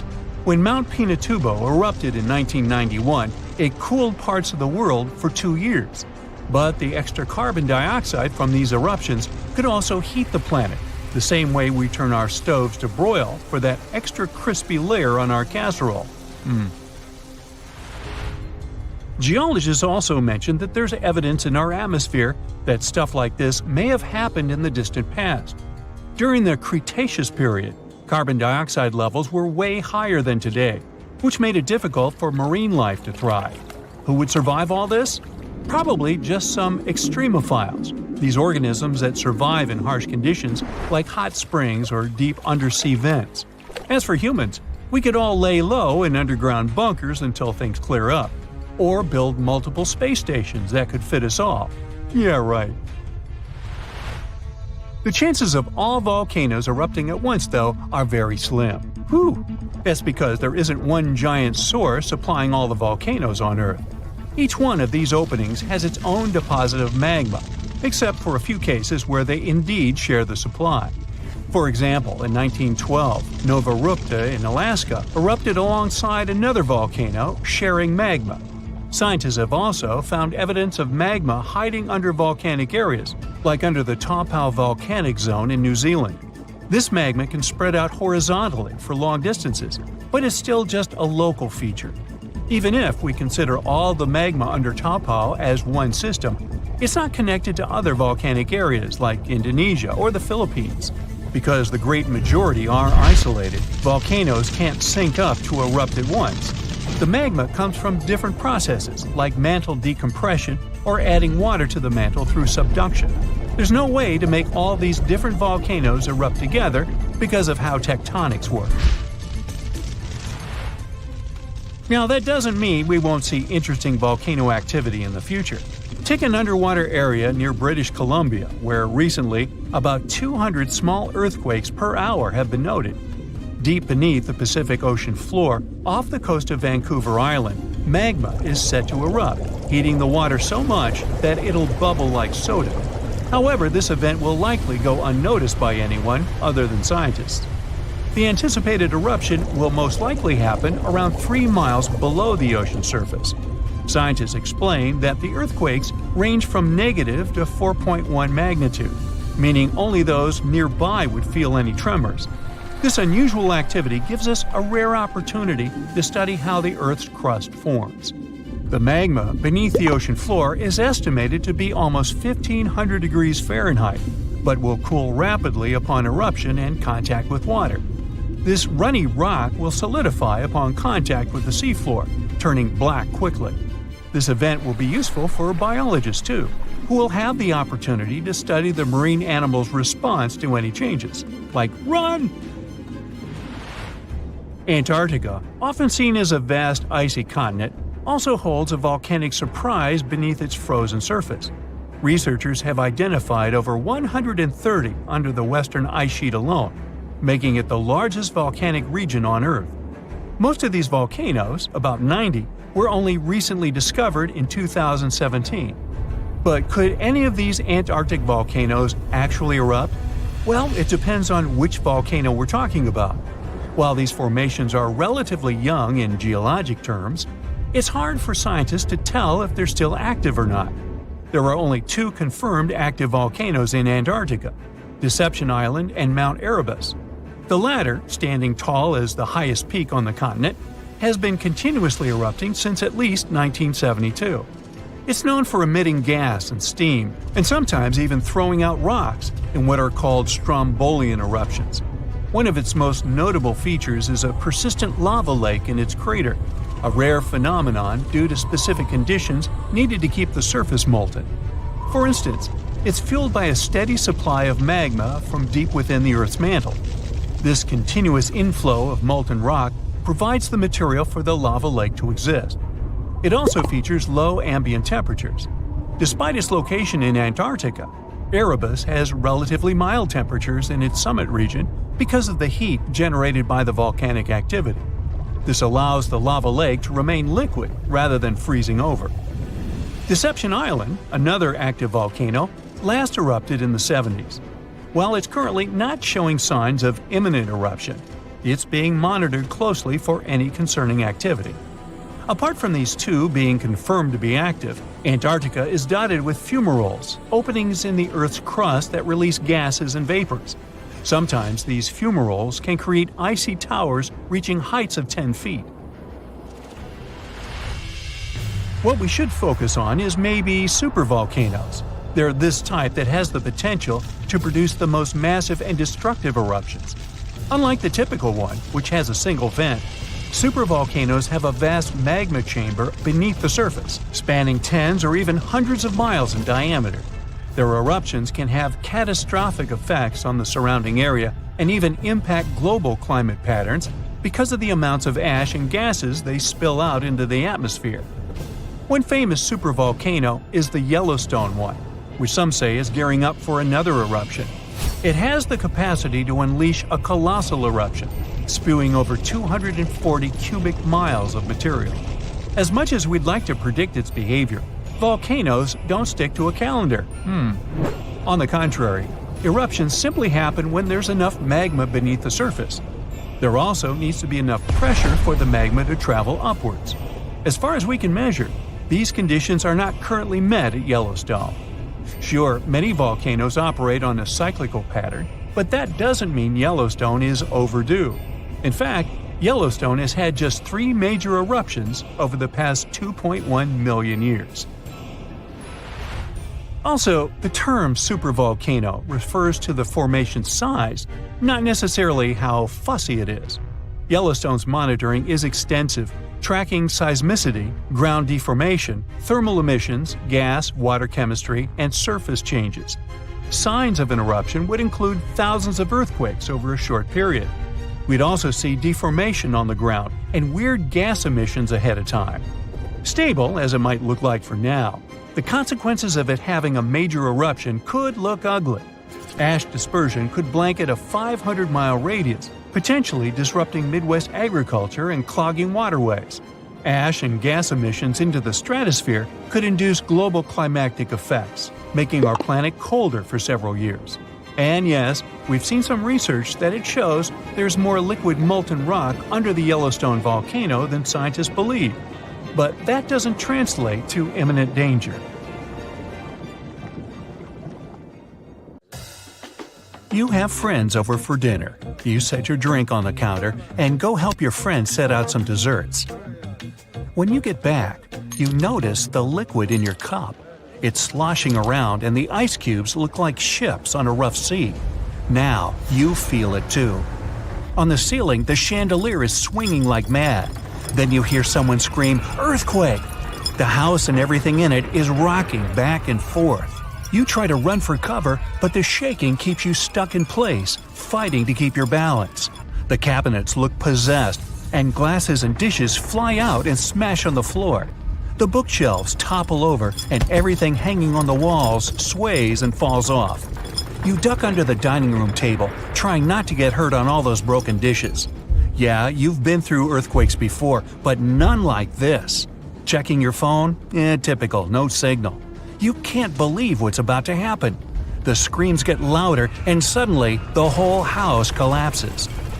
The biggest earthquake ever recorded happened in Chile in 1960. Disaster came in the afternoon, just when everyone was out enjoying themselves. To cause serious, life-changing damage, you need to have a magnitude of around 7 or so on the Richter scale. This one was 9.5. This part of Chile is smack dab on the so-called Ring of Fire, the most active volcanic and seismic area in the world along the Pacific Rim. The initial shaking lasted around 10 minutes, and after 2 days, many aftershocks were still strong enough to set off a volcano in the south of the country. But that's not where it ended. The earthquake unleashed a series of tidal waves all over the Pacific Ocean, with some reaching over 80 feet high. The waves and earthquake were so strong that they even affected Hawaii, Japan, and the Philippines. It caused around $500 million $1960 worth of damage. Many were left homeless. Much of their infrastructure was smashed too. Buildings as far as the eye could see were toppled, and debris piled everywhere. Scientists estimate that this earthquake was so powerful, it shifted the Earth's axis, making our days 1.26 microseconds shorter. That might not seem like a lot, but think about it. Just one natural disaster was strong enough to make time move. Many of the coastal cities were flattened and floods were widespread. The economy spiraled downward. According to studies, if this earthquake happened today, it caused more than $20 billion in damages. So what would happen if an earthquake twice that size hit without warning? For starters, you'd likely feel the effects even further away. Tidal waves wouldn't just hit the coasts of Japan and the Philippines. They would move even further to China, Korea, Vietnam, and even Australia. And those waves would be significantly higher than 80 feet, perhaps double that. That's like 8 giraffes piled on top of each other, surfing your way. If you lived by the coast, you'd notice the waves. If you saw the water recede way back so you could practically see where all the fish call home, you'd know it was time to run. Chances are that a tsunami's heading your way. Say it really happens. You're caught under the wreckage, not knowing what's going on. You manage to free yourself and escape to the fresh air.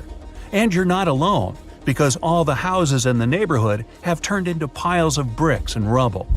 The bridges have also collapsed, leaving people stranded on either side. You look around, dust yourself off, and rush to find help. Fire trucks and ambulances drive between the broken-down cars and rubble. You try to make it to your car, but the aftershocks are still hitting, and you're getting tossed to the sidewalk. With all the cell towers down, you can't call anyone on your phone. Your knees are shaking, but you manage to power through. Once you reach your car, you see it crushed under a boulder, like a giant soda can. You continue on foot and eventually reach downtown. It looks as if some giant got angry and knocked all the buildings down. You push forward and try to see if you can find some help. Without warning, your phone vibrates. You check it and see 1,000 notifications about a 20-magnitude earthquake. You're still shaking, but that's all you. The ground is still for now. Uh-oh. You hear something in the distance, racing towards you. To your right, You see tidal waves as tall as buildings charging at you. Still in shock, not knowing what to do, you now come to your senses and run. You don't even know which way to go. There's a tsunami right behind you, and in front of you are broken down buildings with rocks and concrete still falling everywhere. Wait, there's a building that's somehow still standing. You need to get on top of that thing. You reach the elevator, but it's jammed. Not surprising. You bolt up the stairs as fast as you can, tripping on broken glass and plaster, but always managing to get back up.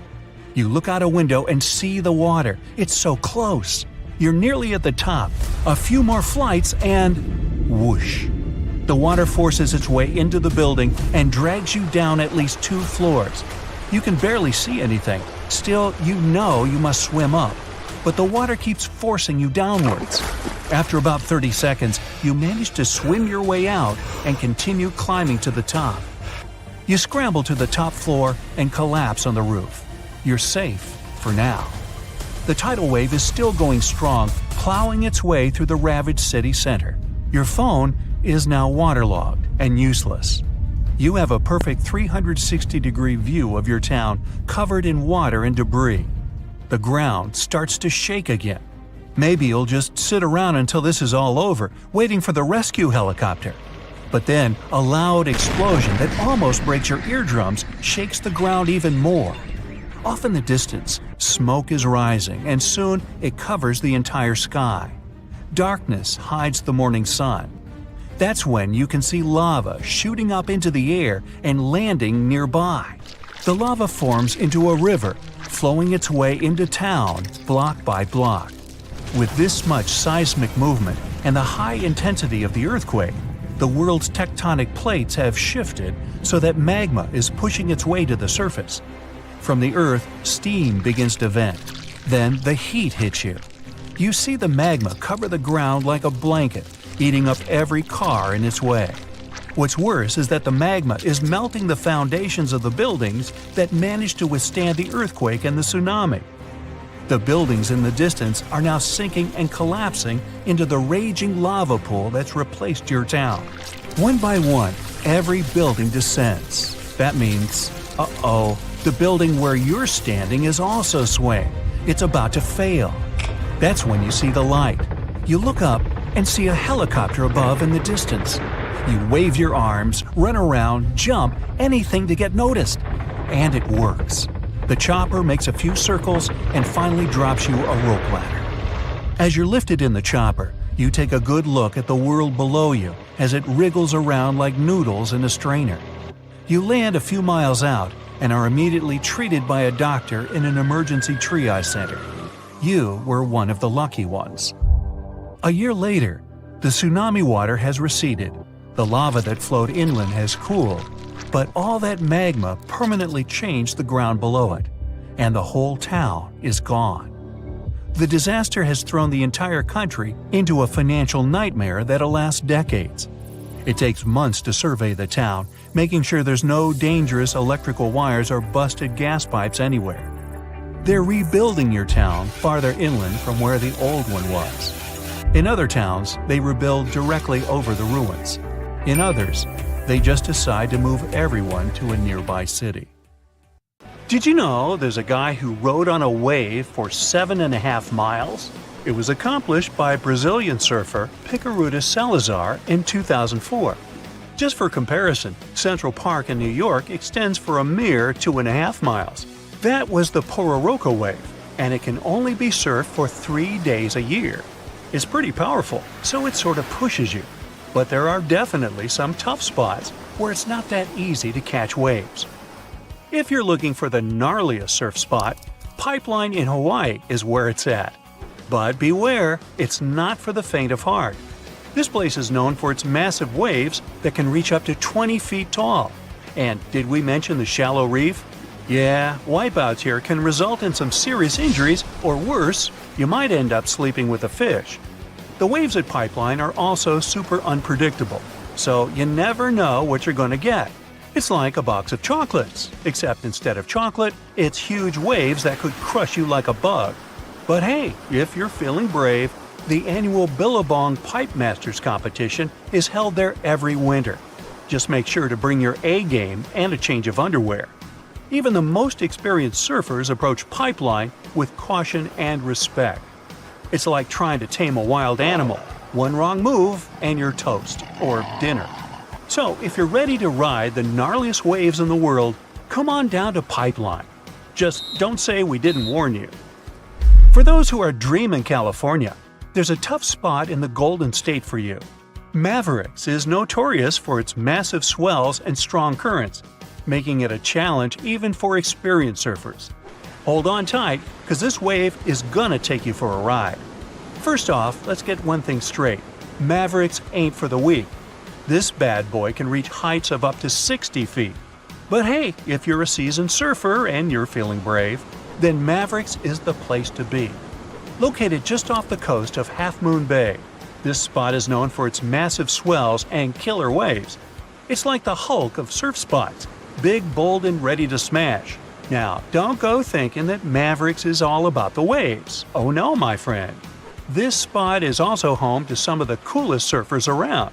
These dudes and dudettes live for the rush of catching a maverick wave, and they'll do whatever it takes to get out there. But here's the thing, Mavericks isn't just about surfing, it's also about community.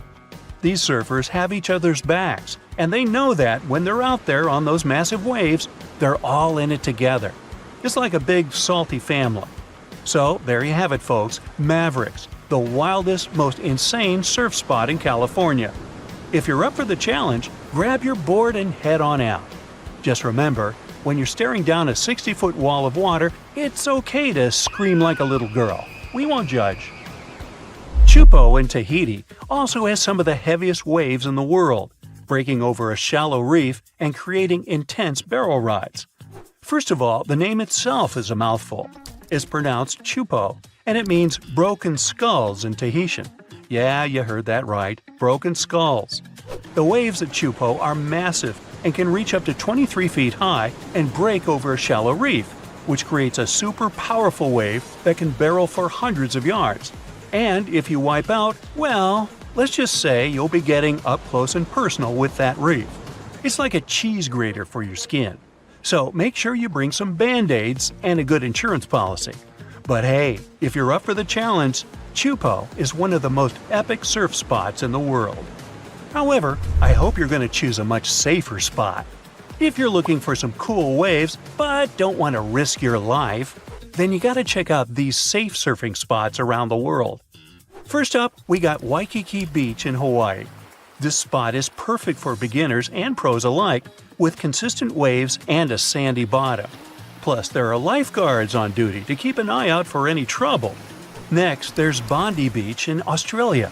This iconic beach is known for its beautiful scenery and chill vibes, but it also has some great waves for surfing.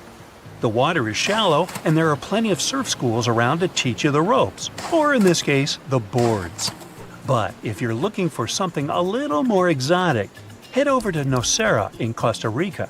This spot has warm water, consistent waves, and a laid-back atmosphere. Plus, the locals are super friendly and will welcome you with open arms. Last but not least, there's Muizenberg Beach in South Africa. This spot has some of the most consistent waves in the world, but they're not too big or dangerous. Plus, there are shark spotters on duty to keep you safe from any unwanted attention from local carnivores. But no matter how safe the spot is, you're still going to need some cool life hacks to bring your surfing to a brand new level. Have you ever wondered why surfers use wax on their boards? Well, let me tell you, it's not just for show. See, when you're out there shredding the gnar, you don't want to slip and slide all over the place like a penguin on ice. That's where the wax comes in. Basically, the wax creates a grip on the board so you can stick to it like peanut butter on bread. Without it, but here's the thing, not all wax is created equal. You gotta find the right kind for your board and the water conditions. It's like choosing the right flavor of ice cream for your cone. You don't want to end up with mint chocolate chip when you really wanted Rocky Road. So, next time you see a surfer waxing up their board, just remember they're not doing it for the smell, although some waxes do smell pretty sweet. They're doing it so they don't wipe out and embarrass themselves in front of all the folks on the beach. And that's worth its weight in gold. And by the way, Did you know that rubbing a little bit of wax on the bottom of your feet can give you a better grip on your board? Yeah, it's like magic. No more slipping and sliding around like a seal on a wet rock. Another common hack is to wear earplugs. You see, there's even a condition called surfer's ear. Surfers are constantly exposed to cold wind and water, and some of them even surf in cold temperatures. If your ears are constantly exposed to cold, your ear canal may shrivel up. As a consequence, water, wax, you, and even air all get trapped in your ear, which may lead to certain infections. So, to prevent water and cold air from getting trapped in their ears, pro surfers like to use earplugs. But even if you're just a newbie, you gotta use their tip. Oh, and here's another classic. If you're surfing in cold water and don't have a wetsuit hood, just rub some petroleum jelly on your ears to keep them warm. Hey, why do you think some surfers have clear nail polish on their emergency kits? It's not for their nails, but for their boards. So, if you're dealing with a stubborn ding in your board, grab some clear nail polish and fill in the crack. It'll keep water from seeping in and causing more damage. However, pros will say that nail polish is a terrible idea, and there are a lot of repair kits out there. Yeah, this one's up to you. So, there you have it, my fellow wave riders. Now go out there and shred those gnarly waves like the pro you are. How would you describe the shape of the planet we live on? It's definitely round, but it's not a perfect sphere. Because of the force of Earth's rotation, it's slightly flat on the north and south pole. But there's more to it. The planet's rotation causes its sides to bulge outwards. The best term to describe our home planet is ellipsoid. Earth is nothing more than an oversized lumpy potato. These are the words of Atraji Ghosh, a solid Earth geophysicist from Bangalore.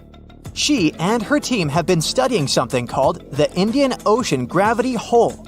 Sounds like the scenario for a science fiction movie, but it's very much real. We think of gravity as something consistent.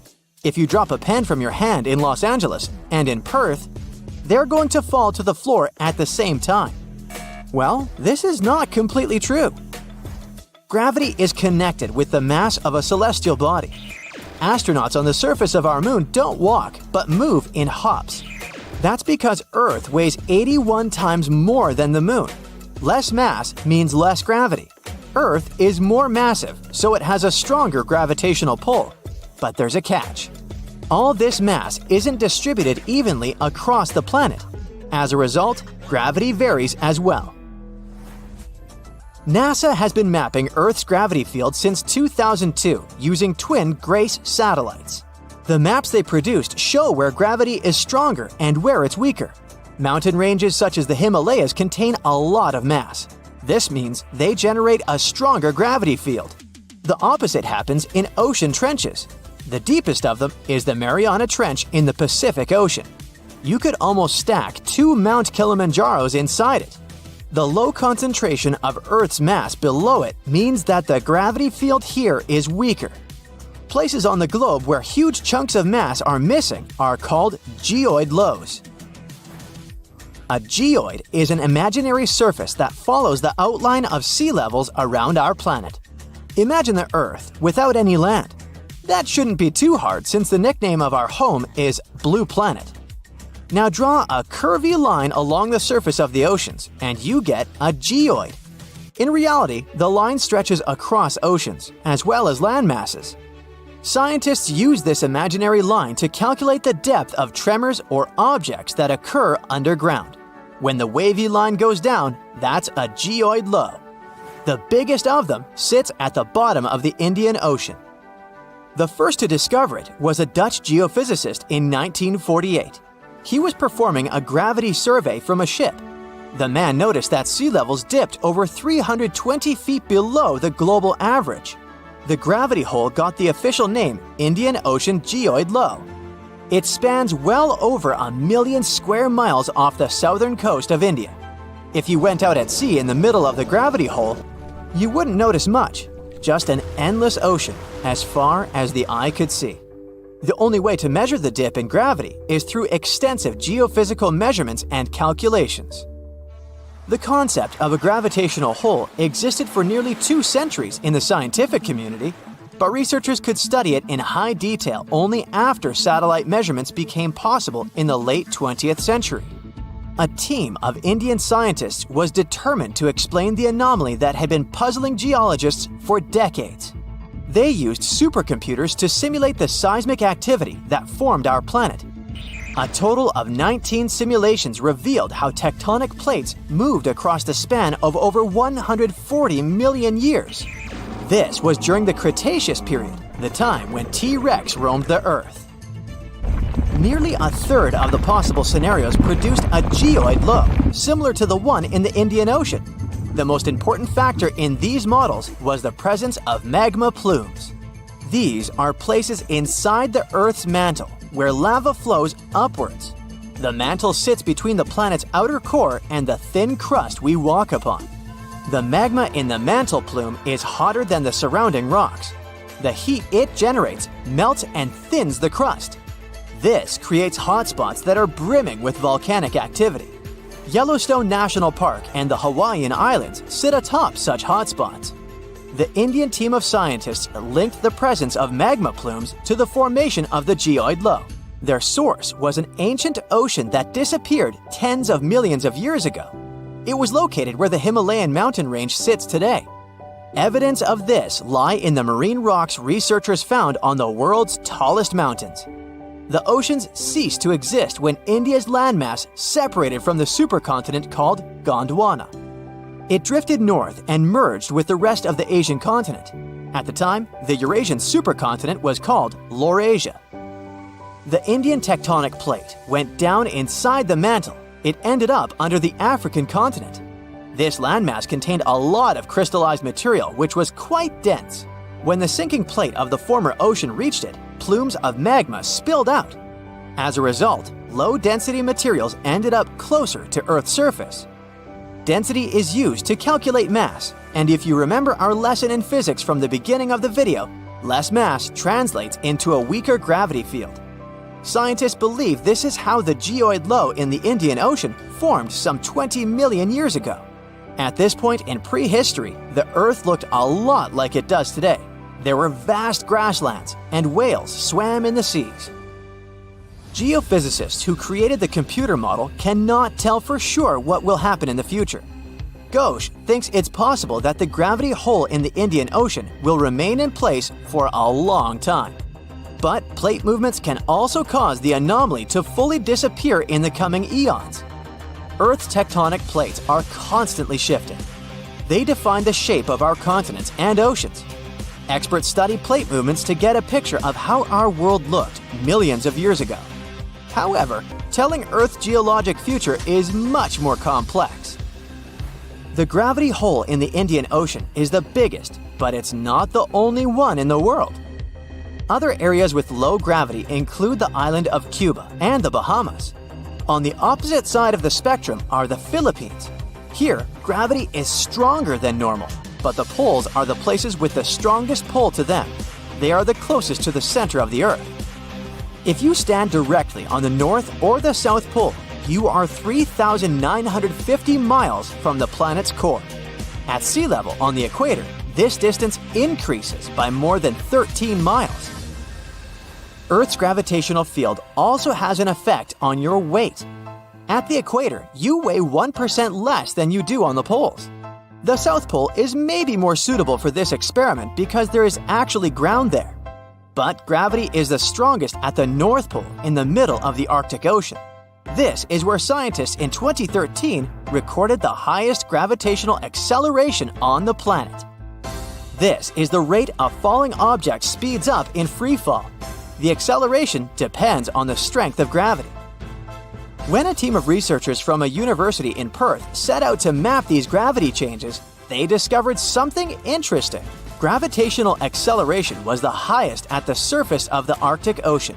This is something they expect to find, but the location of the lowest acceleration point amazed them. It wasn't on the equator as they assumed. The spot lay more than 600 miles south of it at Mount Huascarán in Peru. Scientists believe that the mountain's height had an effect on the phenomenon. This peak in the Andes is the highest point in the South American country. Hypothetically speaking, if a human falls from a height of 330 feet here, they will reach the ground 16 milliseconds later than if they performed the same stunt in the Arctic. Oh wow, there's a hole in the bottom of the ocean! It seems that the ocean has a leak. But it's not like a leak you would expect, where water is flowing out. It's more like a spring since water is flowing in, not out. This unique leak is something we know as Pythia's oasis. A grad student was the one who accidentally discovered it. He noticed bubbles that were rising to the surface. Normally, bubbles in the ocean tell us there might be some hydrothermal vents, which are hotspots for some pretty cool things. These vents are actually like hot springs on the seafloor, but instead of bubbling with warm water, they release a fluid that has been superheated in the crust of our planet. When seawater seeps into these cracks and travels deep into the crust, it comes into contact with the extremely hot mantle. This heats seawater to very high temperatures, and as it moves back up towards the surface, it carries dissolved gases and minerals. When the hot fluid shoots out of the vents, it mixes with the surrounding seawater and quickly cools down. Just a short distance away from the vent, the temperature can drop to a comfortable 68 degrees Fahrenheit or so, which is, as it seems, exactly what some creatures like. And there are some real weirdos living down there in the darkness, like ghostly fish, giant red-tipped tube worms, and a unique type of shrimp with eyes on their back. And some of them, like tube worms and bacteria, rely on the chemicals and minerals released by the vents to survive in harsh conditions. But in this case, the bubbling water didn't come from a hydrothermal vent. It was there because of a spring, and that's a bit more concerning. You see, the water in this reservoir needs to stay where it is. If too much of it seeps out, there could be some serious consequences, especially for the surrounding area. You can see this unusual leak along the Cascadia subduction zone, which is a massive fault line off the Pacific Northwest coast. It's a place where two pretty big plates that make up Earth's crust come together and slide along each other. The water from Pythia's oasis kinda acts as a lubricant between these plates. You can think of the fault zone as an air hockey table. When the fluid pressure is high, it's like you've turned the air on. That means the friction between the plates is reduced, which allows the plates to move.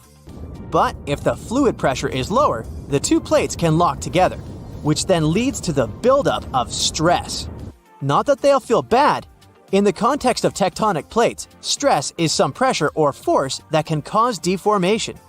And if this stress starts to build up, at some point, it's gotta go somewhere. When it's too much, it can trigger earthquakes and most likely, not small ones.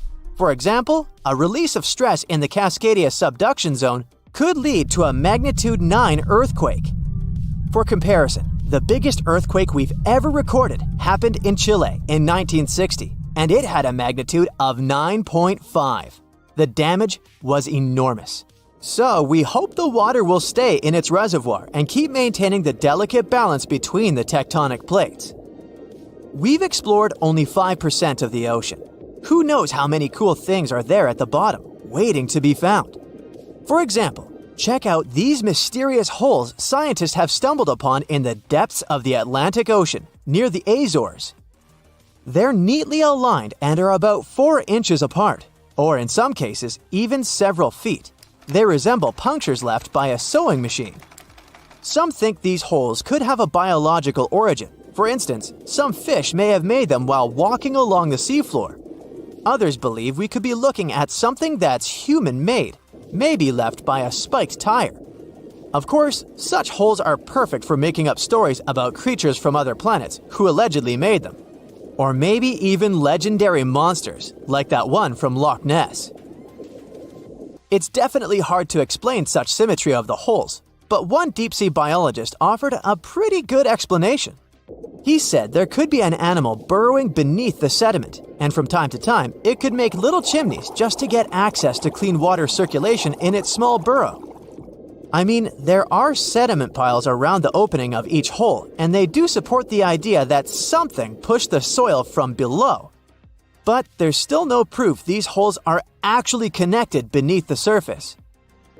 And there are also a lot of things hidden at the bottom of the oceans and seas that ancient civilizations left us. For instance, archaeologists made a really cool discovery off the southern coast of Croatia. A road hidden under layers of sea mud that's 7,000 years old. They found the ancient road at the sunken Neolithic site of Solin. The site of Solin was a human-made island in ancient times, and an archaeologist discovered it 2 years ago. He was studying satellite images of the area around Korčula, one of the beautiful Croatian islands. When he realized there could be something interesting at the bottom of the sea, he dove into the water with his colleague. And under the surface of the Adriatic Sea, which is part of the Mediterranean Sea, at a depth of 13 to 16 feet, they found stone walls that were most likely part of some ancient settlement. The landmass where people built the settlement was separated from the main island by a narrow stretch of land. Luckily, this area is protected from big waves by the surrounding islands, so the site remained relatively well preserved. It's now hidden beneath the surface of the sea and covered in mud. But it's so exciting to imagine how people walked on that road nearly 7,000 years ago, visiting nearby settlements. If you want to see the weirdest creatures, you can always head to the bottom of the sea. Actually, scientists have determined there could be more than 30 potentially new species at the bottom of the Pacific Ocean. They've collected them using their remote-controlled vehicle. That's a big step because until recently, they could only study such creatures through photographs. I'm talking about segmented worms, different types of coral, some invertebrates similar to centipedes, and many others. But there are also many old freaky creatures that we already know about that look like they came from sci-fi movies. Red octopus, blobfish. Okay, this one kinda looks normal until you raise it to the surface. The goblin shark, Sloane's viperfish, zombie worms. Ugh. Yeah, I hear ya. Let's move on. The seafloor hides things from space, too. There are traces of rare forms of plutonium and iron at the bottom of the Pacific Ocean. And what's awesome is that all this has come from space. These radioactive materials probably formed during some kind of cataclysmic event in space and eventually made their way out to our beautiful home planet. And this extraterrestrial debris most likely appeared on Earth within the past 10 million years. After it fell to the Pacific Ocean and settled at a depth of almost a mile, it became part of all those layers of rock down there. Plutonium is especially exciting for scientists. I mean, only tiny amounts of it have been found. Hundreds of atoms maybe. But it's still remarkable because these atoms are created by exploding stars. Things like this can help us better understand how the universe produces elements heavier than iron, like plutonium, gold, uranium, and platinum. We're still not sure about the origins of these elements. For a long time, scientists believed that supernovae, which is when a star comes to its end in a fabulous explosion, were responsible for creating these heavy elements. But it seems it's not just that. Some other cosmic events, such as the collision of neutron stars, which are super dense collapsed stars, or some rare types of supernovae, could also be involved. Whoa, let me get my popcorn! On a sunny day, a man was diving in shallow waters near South Africa. At one point, he saw something that didn't catch his eye at first. A pile of shells that looked as if it had been put together. Maybe by some other diver, he must have told himself. But out of all these shells came the most unusual of creatures, an octopus. The gorgeous underwater animal looked straight at the man before swimming away. Impressed by his new acquaintance, the diver started visiting the octopus every day. He watched it use shells and seaweed to protect itself and learned how it hunted and cared for its eggs. All these encounters became the basis for a now famous documentary. In the movie, the diver wanted to study the relationship between a wild octopus and its observer. Initially, the octopus was a bit too shy to let the man get close. But over time, it began to trust him and even explored his body. At one point, the octopus even rested on the diver's chest. The man soon began to look at the underwater creature as his octopus friend. Sure, the documentary did make it look like a true friendship, but that was most likely because of all the close-ups and eerie music. But you can't really know what the octopus is thinking. Maybe what looks like tenderness is just curiosity or confusion.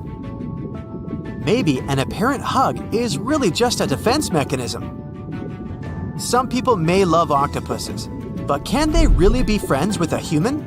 Until they learn to talk, I guess we'll never know. That doesn't make an octopus less of an interesting creature, though. Apart from those quirky sets of tentacles, obviously, octopuses have another characteristic that sets them apart from other sea creatures. A recent study that involved studying the footage of octopuses living underwater shows that they sometimes develop this unusual behavior. They seem to throw things at each other on purpose. It can be anything from dirt from the bottom of the sea to shells or rocks. Octopuses are known to be solitary creatures, so when something or someone, like an underwater camera person, gets too close to them, they might lash out. Just as we have yet to discover the limits of our galaxies and constellations, we know very little about the bottom of the sea. It's one of the reasons why we find it so hard to explain the behavior of some underwater creatures. The truth is, we don't have good enough technology able to deal with harsh conditions and a limited amount of light underwater. You might have asked yourself at one point, what's the deepest part of the ocean? It's called the Mariana Trench. We don't really know exactly how deep this giant hole is, since it's too difficult to measure, but it's somewhere around 6.8 miles deep and 5 times longer than the Grand Canyon. This massive underwater trench was first studied back in 1875 with the help of a weighted rope.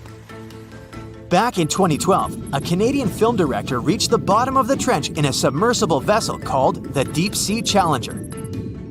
Some of the most bizarre creatures on the planet were discovered here, including the Dumbo octopus, the sea cucumber, and the goblin shark. The Mariana Trench got its name from the nearby Mariana Islands, which were named Las Marianas in honor of Spanish Queen Mariana of Austria. The Mariana Trench might be the deepest part of the ocean that we know of. But one other mysterious phenomenon that's interesting for researchers is called phantom bottoms. In the late 1940s, when the sonar became standard equipment, ships and submarines noticed unexpected signals coming from the ocean. Those signals came from areas where no seafloor was supposed to exist. What's even more mysterious is that this fake seafloor appeared to move. One researcher at Scripps University found out that these phantom bottoms showing on maps were indeed alive. They were made out of a layer of jellyfish, shrimps, and other deep-sea creatures. The reason why they move is that they rise to the surface at night to feed. To top it all off, even the way these creatures move is kinda calculated. They don't just move randomly, but seem to gather together by species. We used to believe underwater animals behave this way only to avoid being caught by predators. It's a mystery to scientists why they group in the same way to form a fake seabed. Our curiosity about the deep waters doesn't stop at the seafloor. If you went on a vacation to the beach when you were young, you probably remember the fun of digging in the sand. As the hole got deeper, you may have asked yourself, could I dig all the way to the other side of the earth? None of us have ever found out. Our parents took us home when it got dark and chilly. Scientists are more reasonable when it comes to this subject. For starters, they know the best place to start digging would be underwater, since those regions are already deeper than what we can find on land. They also do not have the ambition to drill a tunnel through Earth. It's not even possible. That's mostly because of the extreme heat and pressure inside our planet. Even if we could technically dig a tunnel, it would not be safe to travel through it. However, reaching the mantle and retrieving a sample would be a huge scientific achievement, similar to landing on the moon. What we live on is called Earth's crust. Underneath it, there are other layers called the mantle, outer core, and inner core. Researchers have been trying to drill into Earth's mantle since the 1960s, but they haven't succeeded. Some failed due to technical issues, and others were unlucky and chose the wrong places to drill. Our planet's mantle is made of molten rock. Wouldn't that be dangerous if we ever reached it? Scientists say we have nothing to worry about, though. If and when the drillers eventually pierce through the crust underwater, hot molten rock won't pop up the hole and spill onto the seafloor like it would during a volcanic eruption. Mantle rocks aren't solid, sure, but they move slowly, at the same speed as your fingernails grow. Another of those famous deep-sea mysteries is that of the 1997 bloop. You heard that right. I'm talking about a weird sound that seemed to come from deep under the waves.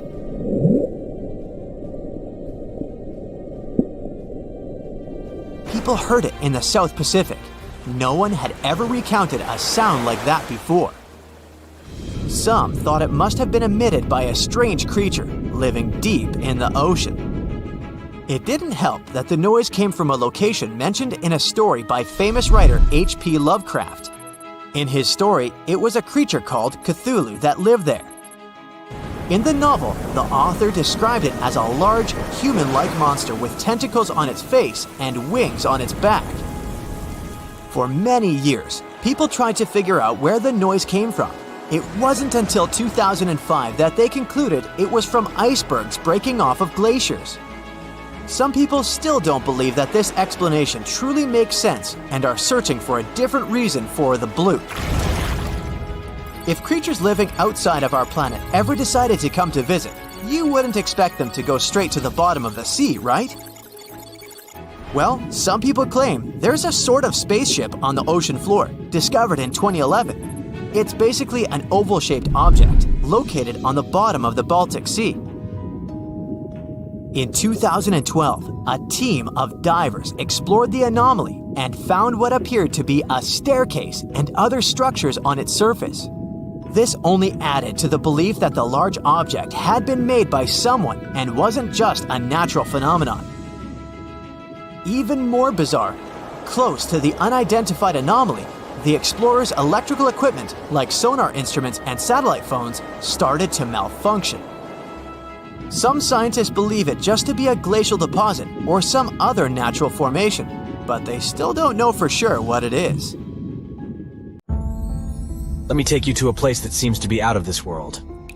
Life inside this cave has been isolated from the outside world for about 5.5 million years, and it does show. See for yourself. Due to such a long isolation, the conditions inside the mobile cave are like nowhere else on our planet. A unique ecosystem is flourishing there, even though there is a severe lack of sunlight inside the cave, and the air is toxic. The cave, located a few miles west of the Black Sea in Romania, was first discovered in 1986. Nowadays, you can only visit it if you have special permission.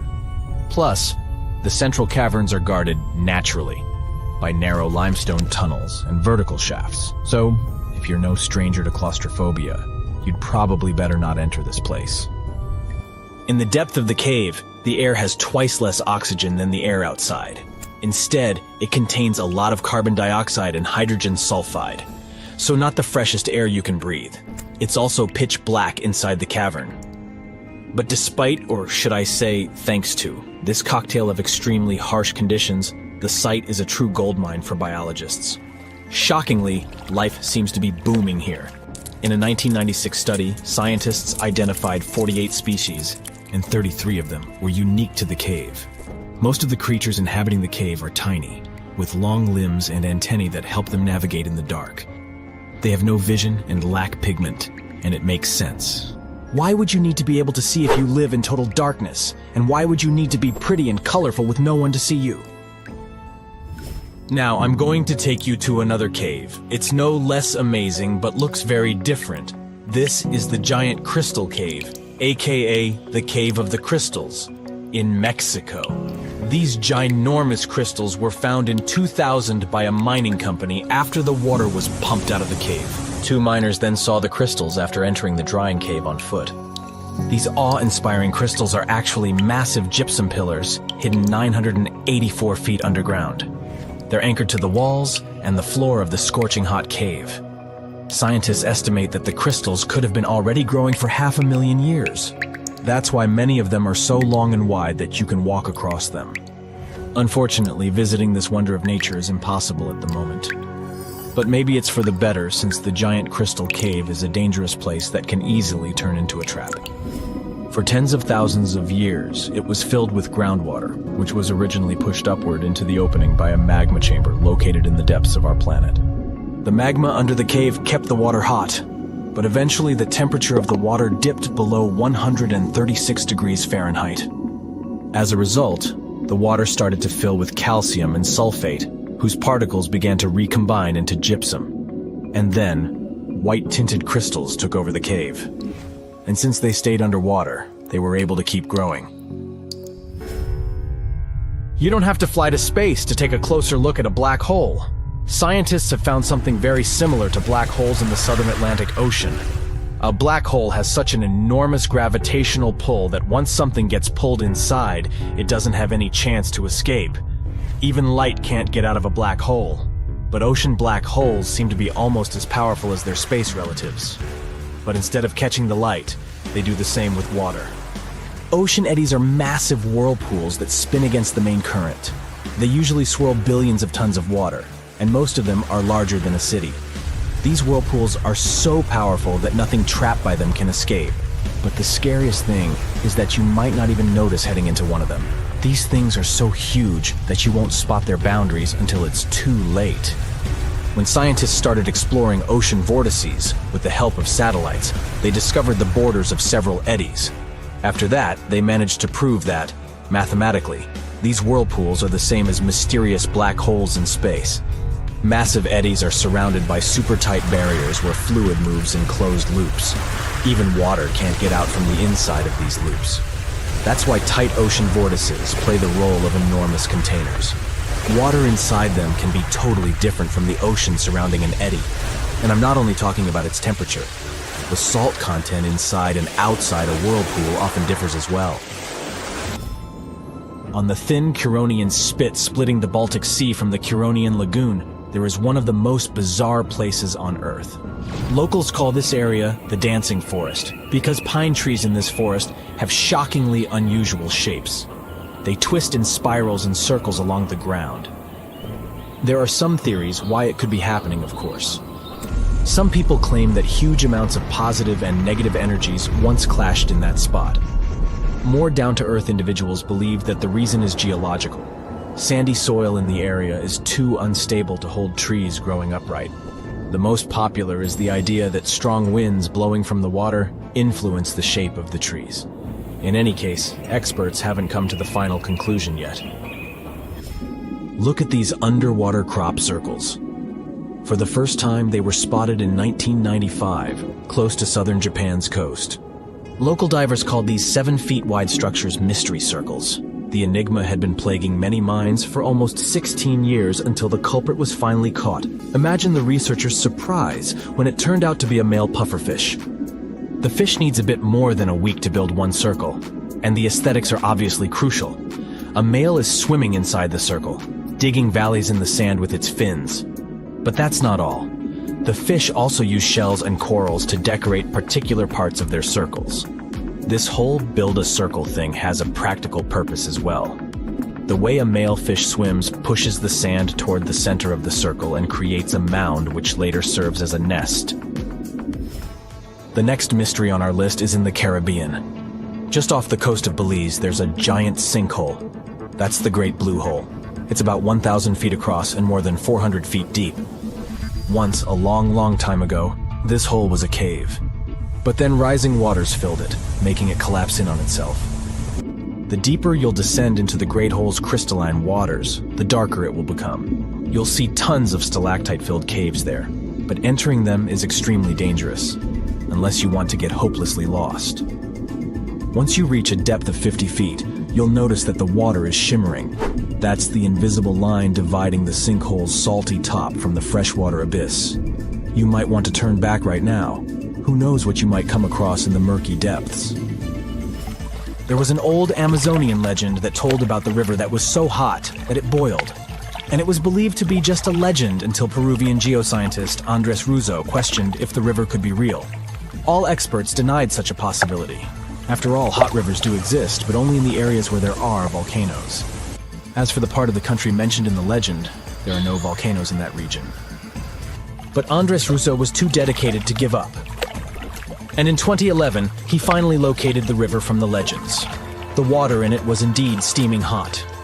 Its temperature was 186 degrees Fahrenheit, not boiling, but pretty close to this point. But what shocked the researcher the most was the size of the river.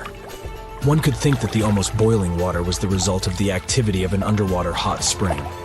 But thermal pools are always small, while the river is 20 feet deep and flows for almost 4 miles. This is the only river of its kind on our planet. Now, have you ever wondered about the longest time it rained nonstop?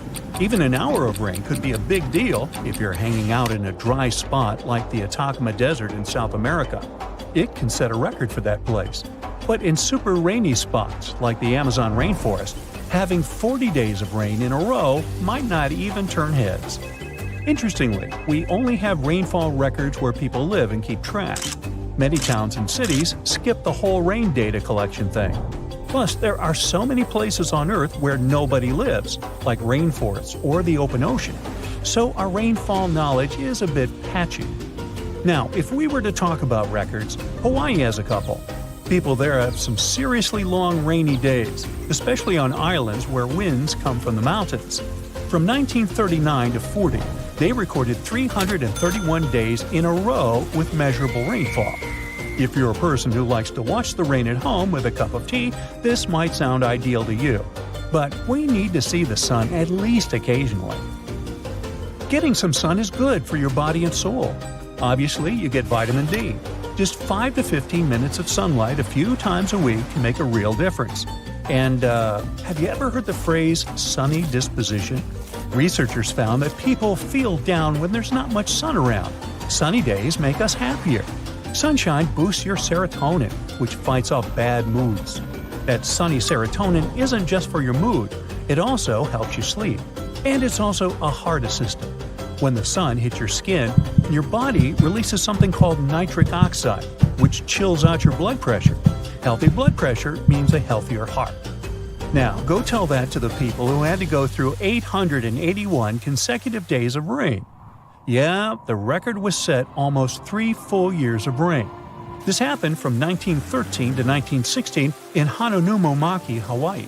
It rained like there was no tomorrow because the region is a tropical rainforest.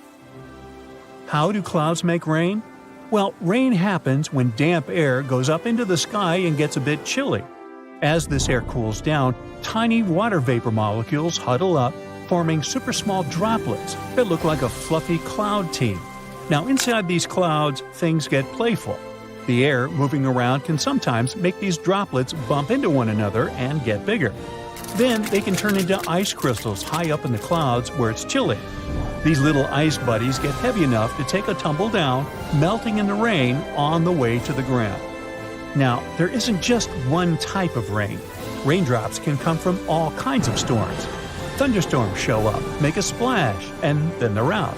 They can dump a ton of rain in no time. Other storms, like winter storms, are more laid back. They stick around for days and dish out gentle rain or even snow if it's cold enough. Usually, the weather switches between moods. It's nature's way of balancing things out. After stormy weather, the sun comes out, the air dries up, and we get to enjoy some clear skies. But things can get interesting if you're in a place with mountains near the ocean. When moist air hits the mountains, it's forced to climb over them, creating rainfall lasting sometimes for weeks. What if I told you there was a time on Earth when rain fell continuously for 2 million years and completely reshaped the planet's destiny? At the end of the Permian era, around 234 million years ago, I wasn't around then, but I read about it, the Triassic period began, marked by the onset of an extended period of rainfall. This phenomenon is now called the Carnian pluvial event. Well, that's what they decided to call it. Recent studies, supported by evidence, suggest that it didn't reshape the planet in that sense, and that it was triggered by coal combustion. The rain wasn't continuous either, so we just debunked a myth here. Woohoo! Next, we have columnar jointing. This is the fancy term for groove patterns that form in lava flows, sills, dikes, and other rocky stuff. These lava creations come in all shapes and sizes. Most are seen as straight, parallel columns. Some have curves and varying widths. They can be as high as 1,181 inches. I'll save you the math, it's roughly 98 feet. The columns are formed by pressure and the cooling process. As lava becomes cooler, it shrinks and forms cracks. Once a crack starts, the lava moves around. These cracks expand to the surface of the flow. Water sneaks into the cooling lava, making it chill down fast starting from the surface, leaving its mark in those patterns. Devil's Postpile in California is a must-visit place if you want to see columnar jointing. But hey, they're found all around the world. Let's raise our heads to the sky to see something magical. Fire rainbows, also known as circumhorizontal arcs, look like flames dancing above the clouds. To see these eye-catching arcs, you need a special cloud type called cirrus clouds and the sun at least 58 degrees high in the sky. It's a VIP collaboration between sunlight and clouds. Let's break it down further. Take London, for instance. It's around 51 degrees north. Now, sorry Londoners, no fire rainbows for you. Now we move to deep waters to see underwater crop circles.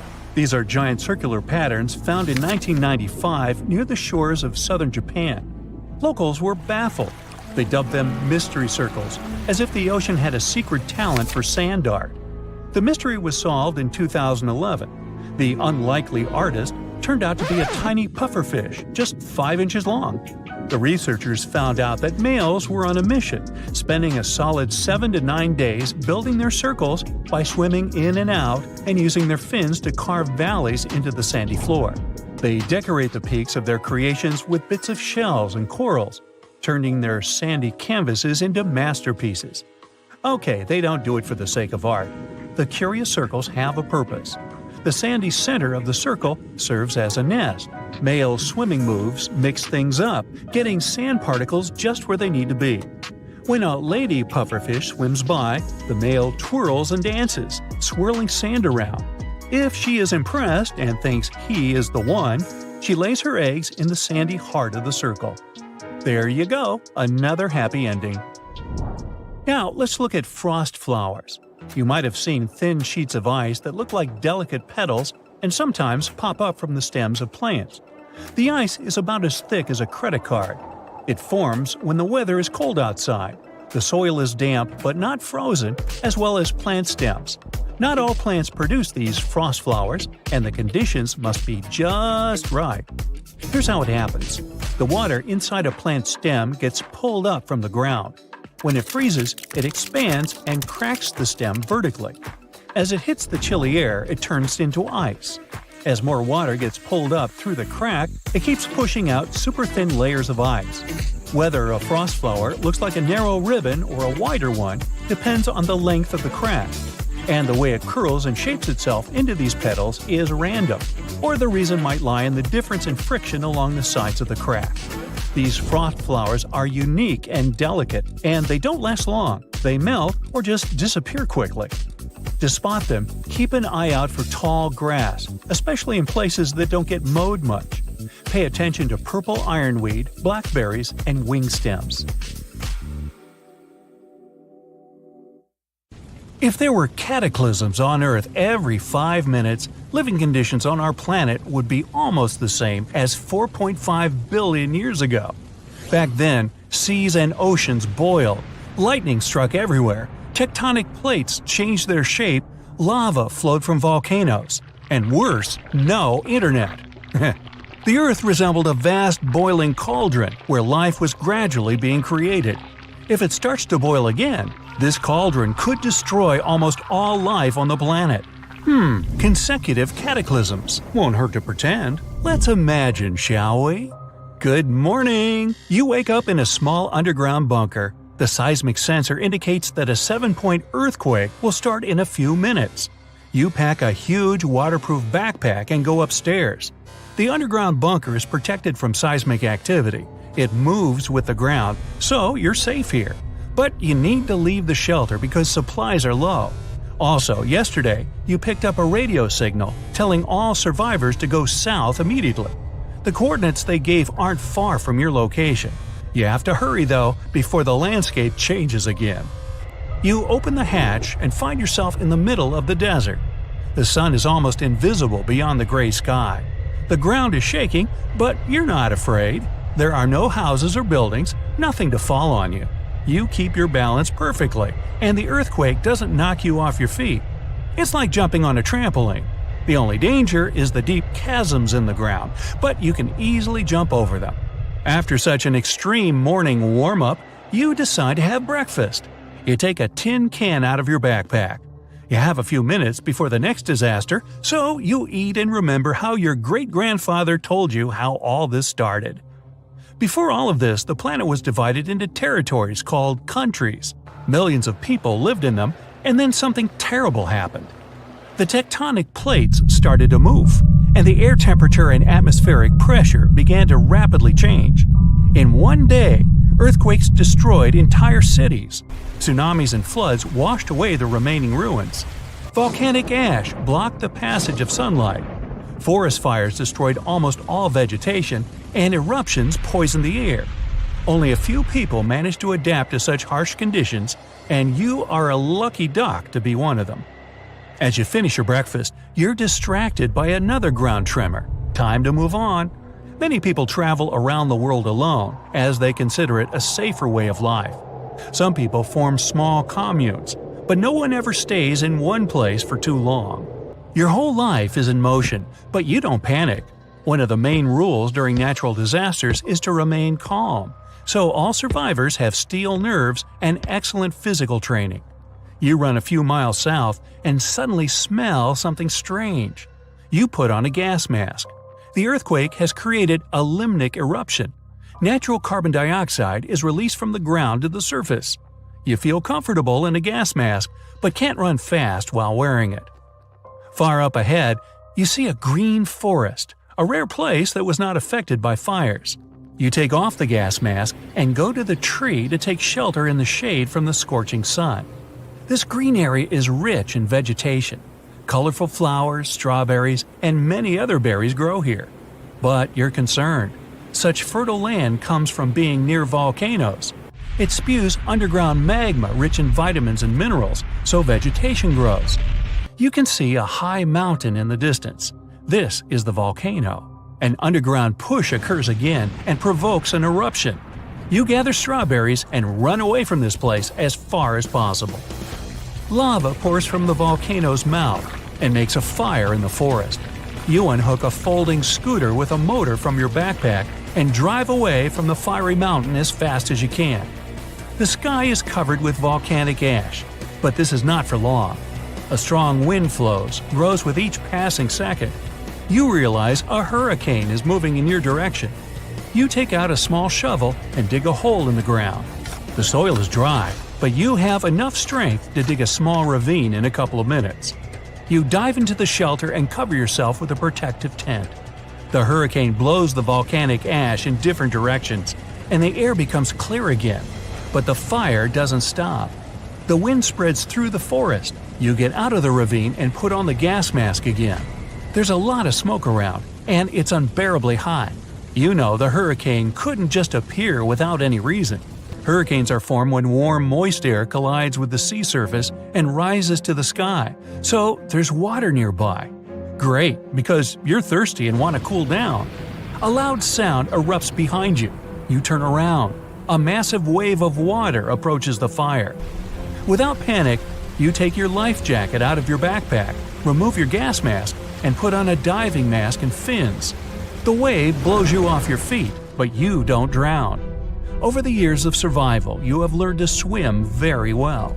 You grab a passing tree and wait patiently for the flood to be replaced by another natural disaster. For 5 minutes, you sail under a black, stormy sky that sparkles with lightning. Despite the waves, you try to row south. It's getting pretty cold. You finally see the shore, but this is not a land, but ice. A strong wind brought a cold cyclone, which caused a fast temperature change. It's like you're in Antarctica. Snow and blizzards are all around. It's freezing, but you take out a thin space blanket made from foil and walk slowly south.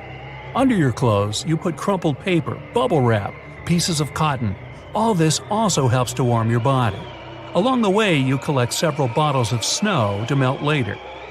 Icicles form on your face, and you can't see because of the snowstorm. Suddenly, the snow begins to squish under your feet. The ice melts and turns into water. A hot stream of air blows into your face. You find yourself on hard, dry ground, looking up at the sky, then at your watch. 5 minutes pass, and the sky is again covered with black clouds. You take a metal plate out of your backpack and cover your head with it. A few seconds later, you are hit by heavy rain and hail. Giant balls of ice knock on the metal shield, but you go calmly and even with a smile on your face. The ground becomes wet and loose from icy rocks.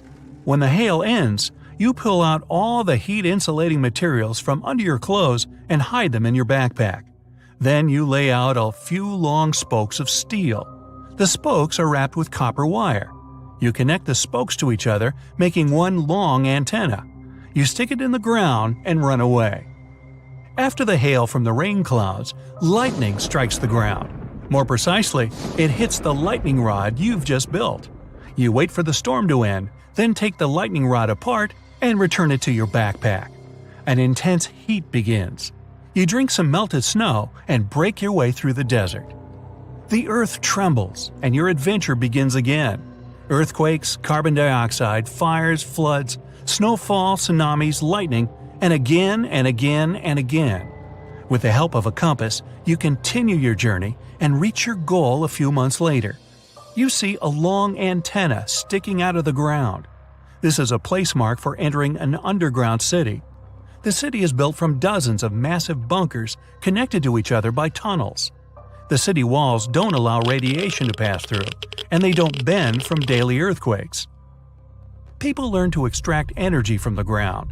The Earth's core gives heat. This heat boils water, then steam is formed, and electricity is created at special stations. People get water from underground lakes and rivers. Instead of the sun, ultraviolet lamps are installed everywhere, which provide people and plants with necessary light. Natural disasters happen on Earth every 5 minutes, but humanity still has a lot of space underground. You're hiking in the wilderness, looking for a safe spot to set up camp. All you can hear are leaves and branches crackling under your footsteps. Some squirrels are running up a tree over there, but suddenly, something unexpected happens. You notice something weird in the distance in between the trees. It kind of looks like a concrete structure of some kind. Weird. At this point, you're at least 20 miles deep into the woods, and there are no nearby towns or villages, as far as you know. So you decide to go off the trail with your friends to get a closer look. But as you get nearer, you realize that it's leading to nowhere. What's it doing here, in the middle of literally nowhere? And it doesn't even lead to anything. You put on your Sherlock Holmes cap and investigate. So, maybe there used to be an old house or mansion here that collapsed over the years, and the only thing left is a staircase? But, weirdly enough, after circling the bizarre structure, you realize there's no trace of any ruins or even foundations. It's like someone just sliced a staircase off their house, cake style, and plopped it here for no reason. Okay? You and your friends aren't really into getting a whole lot closer. Something feels wrong. The longer you look at this weird structure, the more you feel a super creepy presence. Something tells you you should probably leave the area as fast as possible.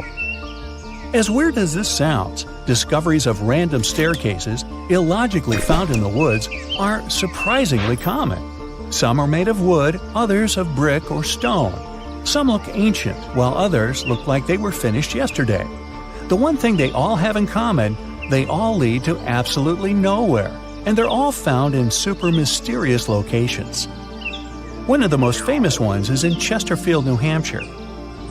A long, medieval-looking staircase made of stones with Roman arches in the middle of the woods. It's believed to have been part of Madame Antoinette Sherry's castle. She was a big singer back in Paris. The castle dates back about 100 years, and it was later discovered again in 1962. This time, there was nothing but a staircase. Another mysterious ancient staircase dates back to 9,000 years ago. It's in a forest in Italy. It looks like a series of stairs that lead to a tiny platform at the top. Now, why go through all the trouble of building the thing if it leads to nowhere? Well, some scientists think it could have been some sort of ritual tower, but your guess is as good as theirs. There's an anomaly in the Indian Ocean known as the Indian Ocean Geoid Low, or IOGL. It produces the largest distorting natural gravitational force in the world. Heavy mineral deposits, many deep-sea trenches, and magma reservoirs disturb the magnetic field in this area. Earth's gravity changes in different places around the planet. It allows researchers to look for patterns and figure out what's happening beneath the surface. Higher gravity fields usually mean denser materials below, and vice versa. Some scientists believe that the anomaly might be a dent in the planet's mantle that is working its way up to the crust. The Niihau Island actually rejects the fruits of today's advancements. There are no cars in sight since the locals get around on foot or by bicycles. No wonder their legs have great definition. They thrive without running water, internet, or shops. The only school on the entire island is powered by solar energy with a backup generator. And what's awesome is that it's the only school in the state that's powered by the sun. Being a resident of the island, the local explains some ground rules the permanent residents must abide by. If they do break these rules, they can be evicted. Now, not far from Bangkok, in northeastern Thailand, there's a 75-million-year-old rock formation. These rocks look like three whales swimming together. The beautiful design created by nature became known as Three Whales Rock. Millions of years ago, this area was just a desert, but the land was changing.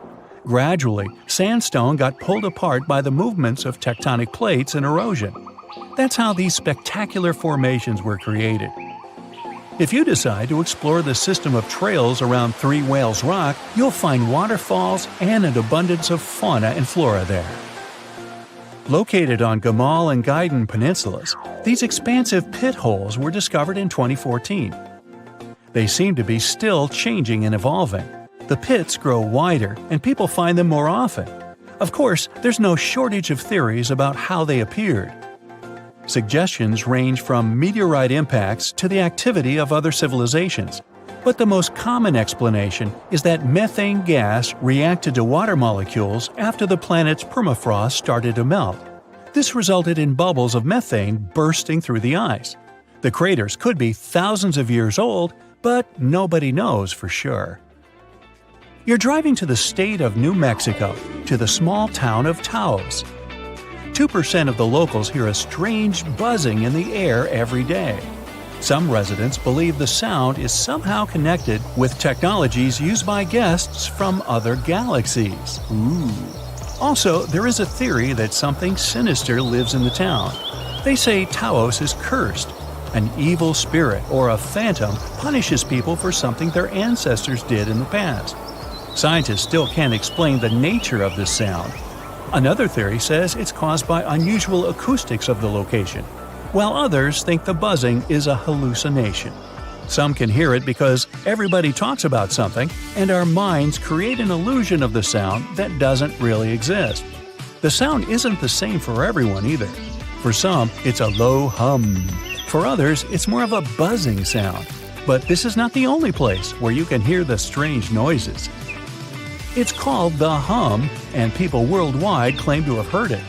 Some dwellers of a small village in Scotland describe it as a low, thick hum, while some residents of Florida heard a similar sound too. It's not exactly known where this phenomenon appeared, but the first time the media started talking about it was in the 1970s in England. Also, there are written records of a mysterious buzzing dating back almost 200 years. According to some estimates, only about 2% of people on the planet can hear the hum. Perhaps their ears pick up some low-frequency waves, or the reason is something else entirely. Maybe, just maybe, they hear humming because the person doing it doesn't know the words to the song. Yeah, that joke is also 200 years old. A volcano in Indonesia. spews bright blue lava and produces electric blue and purple flames. This phenomenon occurs because the volcano has some of the highest levels of sulfur in the world. You can also know you're near it by its foul stench. But I digress. And when sulfuric gases interact with scorching hot air and get lit by the molten lava, they turn blue. You can also find the world's largest acid lake inside this crater. Yup, it's a real stinker. Underwater rivers and lakes are called brine pools for a reason. High salinity makes the water in them denser than the seawater around. That's why it sinks to the bottom, forming rivers and lakes. Those have waves of their own, and these waves can sometimes lap up against the shorelines. If you went down there in a submarine, it would easily float on the surface of a brine pool. But without a submarine, swimming in such a lake would be too risky. They contain too much toxic methane and hydrogen sulfide. Yeah, I'd pass on that too. But hey, be my guest. Cave of Crystals in Mexico is home to the world's most unique crystal formations. Thanks to super rare conditions in the cave, crystals there grow to unbelievable sizes. The air inside is incredibly humid. The water contains tons of minerals that boost the growth of the Milky White giants. Some of them are longer than telephone poles. Cylindrical snow donuts occur when a wind gust starts to roll some snow across a snowy area, as if making a snowball. If it was a real thing, it would eventually become too heavy for the wind to move. But a snow donut's center is hollowed out. This happens because its inner layer is too thin and is blown away when the donut is formed. This makes the thing lighter than a snowball. That's also why it rolls further.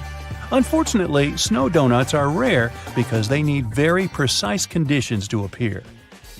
The Danakil Depression in Ethiopia is probably one of the most bizarre-looking places you'll ever see. It's dotted with neon-colored hot springs, lava pools, and vast salt flats. You've got to be especially careful there. Toxic gases are swirling over hydrothermal fields, and many pools are super acidic. So, don't go swimming. Until at least 30 minutes after lunch. Just kidding. And finally, there's nothing mysterious about 28,000 rubber ducks found in the sea in 1992. That's when a ship transporting bath toys got lost in the ocean while traveling from Hong Kong to the U.S. Some of these ducks are still floating in the ocean several decades later. They've been spotted in South America, Alaska, Hawaii, and even Australia. And they make bath time lots of fun. Ooh, rubber ducky.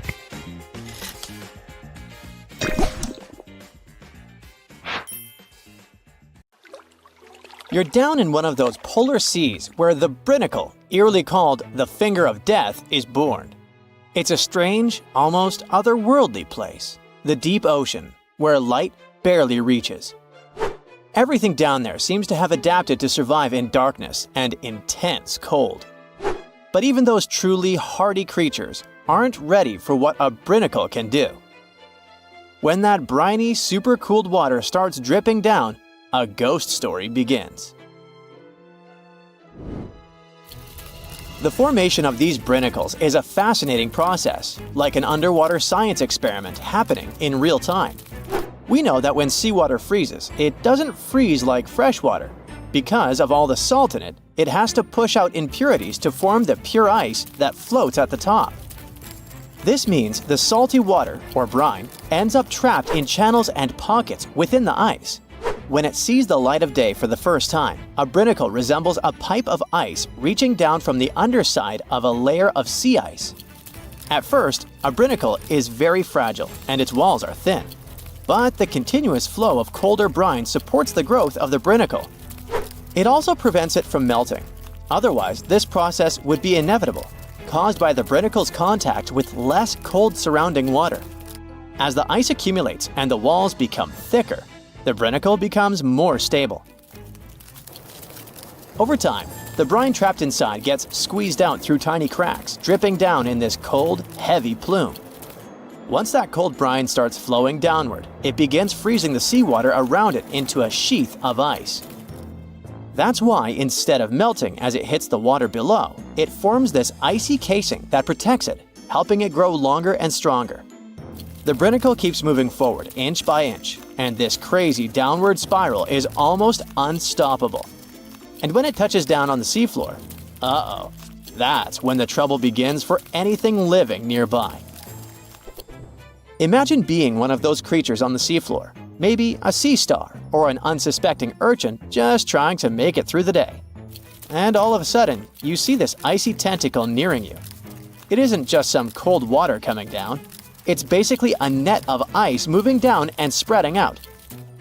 There's no escape, no way to predict its coming, and no chance for survival.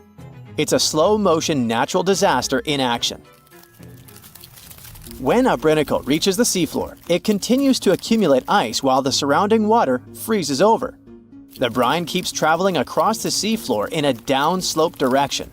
Once it reaches the lowest possible point, it stops and pools. But don't let the danger distract you from how beautiful Brinicles are. Well, in their own creepy way. They look like something you'd see in a dream. Elegant, twisting ice tubes reaching down, perfectly symmetrical, and totally random. Filming a Brinicle is no easy task because they're delicate when they first form. Just the motion from a nearby current or a sudden change in temperature can snap them off, ending the show before it really starts. So, scientists who managed to capture Brinicles on film in 2011 actually got incredibly lucky. It was the first time the world got to see this icy finger descending and freezing everything it touched, and it changed our understanding of polar ecosystems. Brinicles can reach quite impressive sizes. Sometimes they can stretch for several feet. Their size depends on the conditions of the water and ice above. The slower the water movement and the colder the temperature, the bigger and stronger a Brinicle can grow. But if the water's too deep or if there's too much movement in the current, the Brinicle is likely to break apart. It needs just the right balance to survive long enough to touch down and freeze over the ocean floor. For creatures living on the seafloor, Brinicles are like invisible booby traps, only instead of avoiding a net, they're avoiding an expanding ice cage. Starfish and sea urchins might not have big brains, but they have a basic survival instinct to crawl away from danger. Sadly, with Brinicles, they're usually caught completely off guard. One second they're minding their own business, the next, an icy sheet is closing in around them, trapping them where they are and freezing them almost instantly. It's hard not to feel sympathy for these creatures, right? You watch footage of a Brinicle in action and you see a starfish just stopping. One moment it's moving slowly along the sand, and then it's frozen in place, totally helpless. It's like watching a train wreck in slow-mo. Luckily, Brinicles present danger only to smaller marine life forms like sea urchins and starfish. Bigger animals like seals or whales, or humans who happen to go diving in the ocean at the frigid poles, Brinicles are totally harmless. At the same time, for scientists, this tough natural phenomenon offers a fascinating insight into how life adapts, or fails to adapt for that matter, in extreme environments. And it gets even better. A Brinicle might just be the perfect setup for life to begin. Researchers are now looking at these super salty ice tubes as not just fatal traps, but potentially as sources of life. This theory isn't just science fiction, it's rooted in actual research. Here's how it goes. The brine channels in sea ice are full of tiny, confined spaces. Those are exactly the kind of places where chemicals can get trapped, concentrated, and start interacting in interesting ways. It's like setting up a mini-lab where the building blocks of life can come together and create something new. Scientists think this process of salt rejection in sea ice could have actually helped the first bits of life appear. Some researchers even think that this process might be happening right now on icy moons like Europa, Ganymede, or Enceladus, where there might have been frozen seas beneath thick ice layers. Just imagine it. Brinicles forming in other worlds of our solar system, laying down the foundations for extraterrestrial life, and all thanks to the same icy process that creates these fingers of death here on Earth. One way scientists describe Brinicles is by comparing them to chemical gardens. Have you ever done one of those experiments where you mix metal salts into a solution and watch them produce plant-like structures? Well, you can observe a similar chemical process when a brinacle is in action. In the cold, saline-rich brine of a brinacle, certain reactions could kick off to create amino acids or other building blocks of life. It's wild to think that something so dangerous could have also helped shape our world, or could be creating other forms of life elsewhere. In both cases, whether on Earth or another planet, these icy chemical reactions might be the first step toward the formation of simple life forms. It's a kind of alchemy, where ice and salt water mix to create something more than the sum of their parts. This is one reason why scientists are so eager to study brinicles.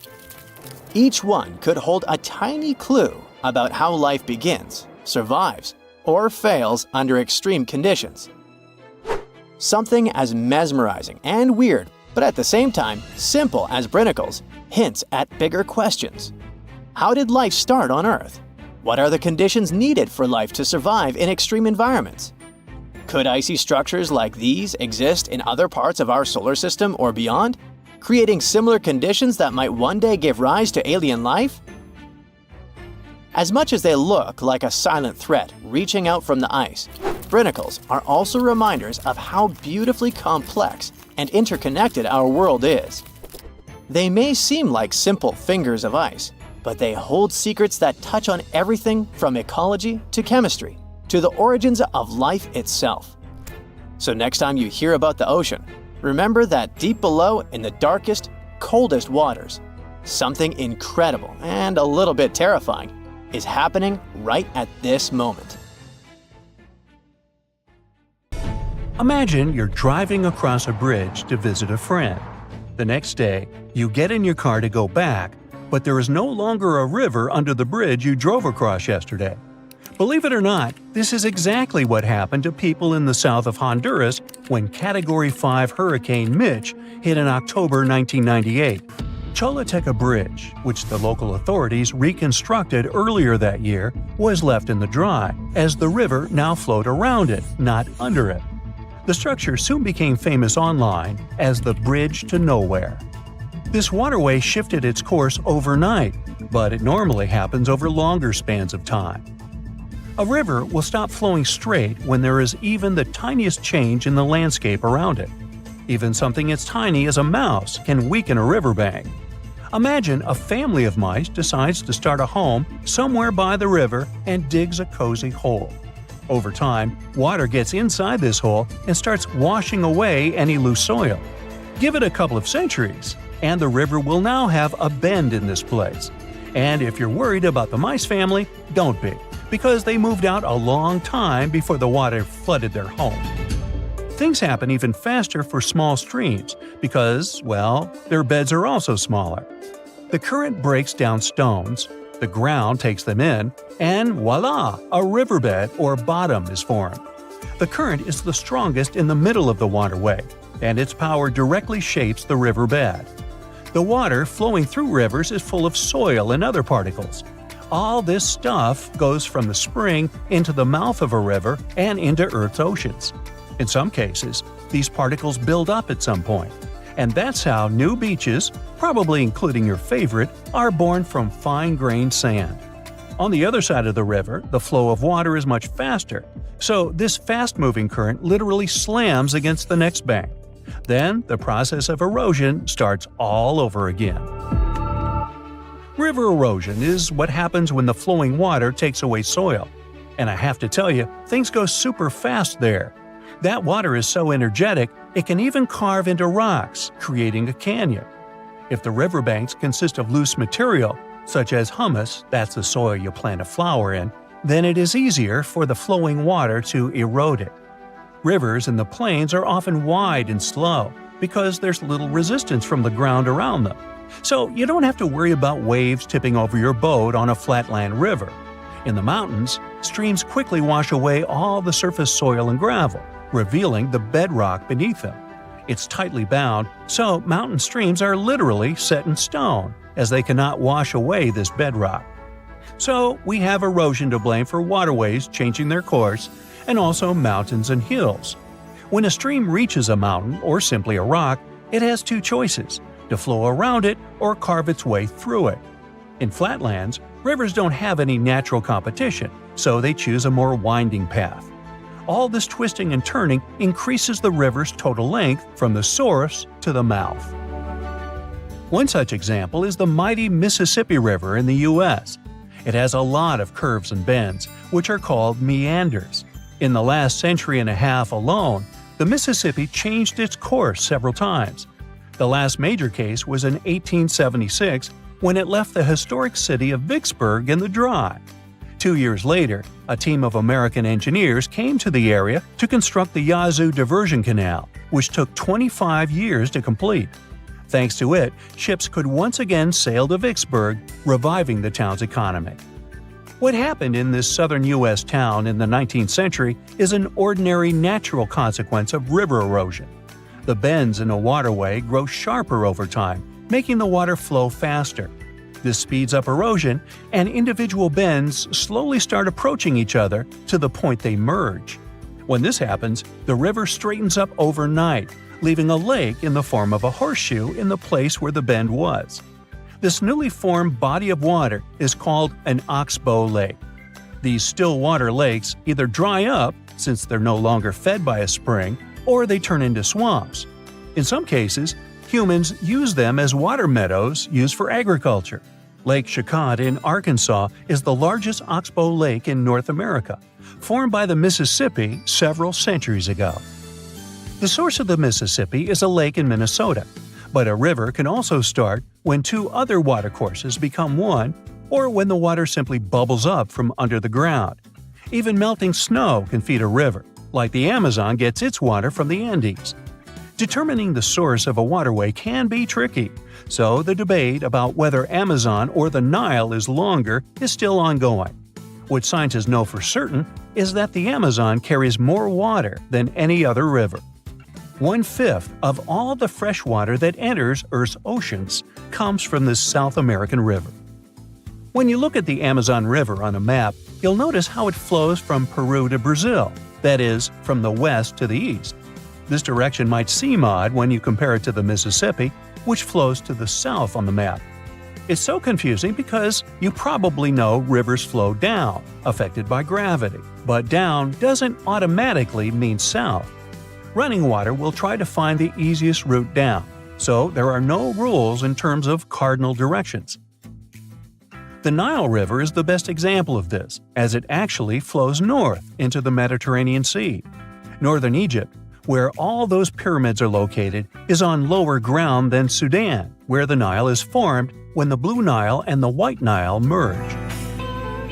Up in northern Asia and the Mackenzie River in Canada both flow northwest, while the Yellow River in East Asia flows in the same direction as Amazon, to the east into the Pacific Ocean. These major rivers are some of the best examples that a stream doesn't have to flow from the north to the south. Gravity is the only important factor that determines which way a stream will flow, as running water is all the time pulled downwards. The flow of water is faster on steeper slopes. When there's a sudden drop in the flow, waterfalls form. Angel Falls in Venezuela is the highest waterfall on the planet, with water dropping from a height of 2,600 feet. Watch your step. In a waterfall, the falling water can easily reach the speed of a Thompson's gazelle, but as a river approaches the end of its journey, it slows down significantly. The stream doesn't have enough energy to cut into the nearby land. All the sediment it has picked up along the way, such as sandstone, slows it down. At the place where a river meets the ocean or a lake, it gets rid of this sediment along its banks, creating a delta, an area rich in fertile soil. The Ganges in India has the biggest delta in the world, several hundred miles wide and visible from space. The Amazon, on the other side, doesn't have a true delta because the strong currents of the Atlantic Ocean wash away everything the torrent brings. The deepest section of the riverbed that runs along its middle is called a channel. This is where the current is the strongest, so ships travel on top of these channels. When engineers want to expand a waterway, they simply dig a deeper channel and voila, larger ships can now pass. This is just one way humans alter watercourses. We often strengthen the banks of a river to prevent erosion or build dams that stop or divert the flow of water. The oldest operational dam on the planet dates back to the time of Egyptian pharaohs. It was, of course, the first damn thing. Around 2,500 years ago, an earthquake completely changed the course of one of the largest and most famous rivers on the planet, the Ganges. Now, it's normal for rivers not to sit in one place, so if you live next to one, it could also just disappear without a trace or flood the whole city one day. In the case of the Ganges River, a supermassive earthquake became the reason for this dramatic change. Scientists say it might happen again, and it would be a huge problem for millions of people who depend on this river. The Ganges River starts as small streams in the Himalayas and travels a long way, over 1,500 miles. Along its journey, it meets other big rivers before all the water flows into the Bay of Bengal. The Ganges has the largest delta in the world among all rivers. Just like many other rivers in the region, it slowly changes its path over time. These changes, if they happen when a river wears away its banks, usually takes a long time, sometimes decades.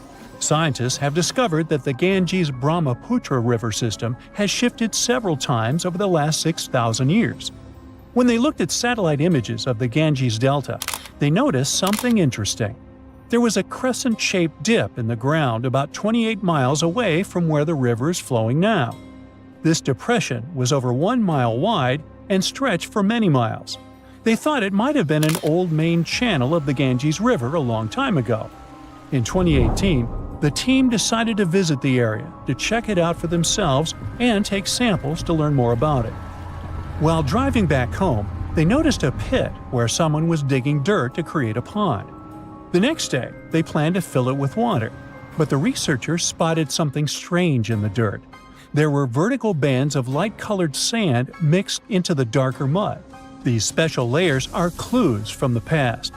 They show that an ancient earthquake made sand and water shoot up from below the ground and created sand volcanoes that were trapped in time. The scientists studied the sand and mud and figured out that these earthquakes happened around 2,500 years ago and were strong, with magnitudes of 7 to 8. The epicenter was over 110 miles away from the main stem of the river, but it was powerful enough to displace it. It could have affected around 140 million people. The Ganges-Brahmaputra system is close to spots where Earth's tectonic plates meet, so earthquakes happen here often. There's no danger right now, but scientists think that another massive earthquake could happen in the next few hundred or thousand years. It could threaten up to 170 million people. That's about half the population of the U.S. No one can predict exactly when an earthquake will happen or how strong it will be.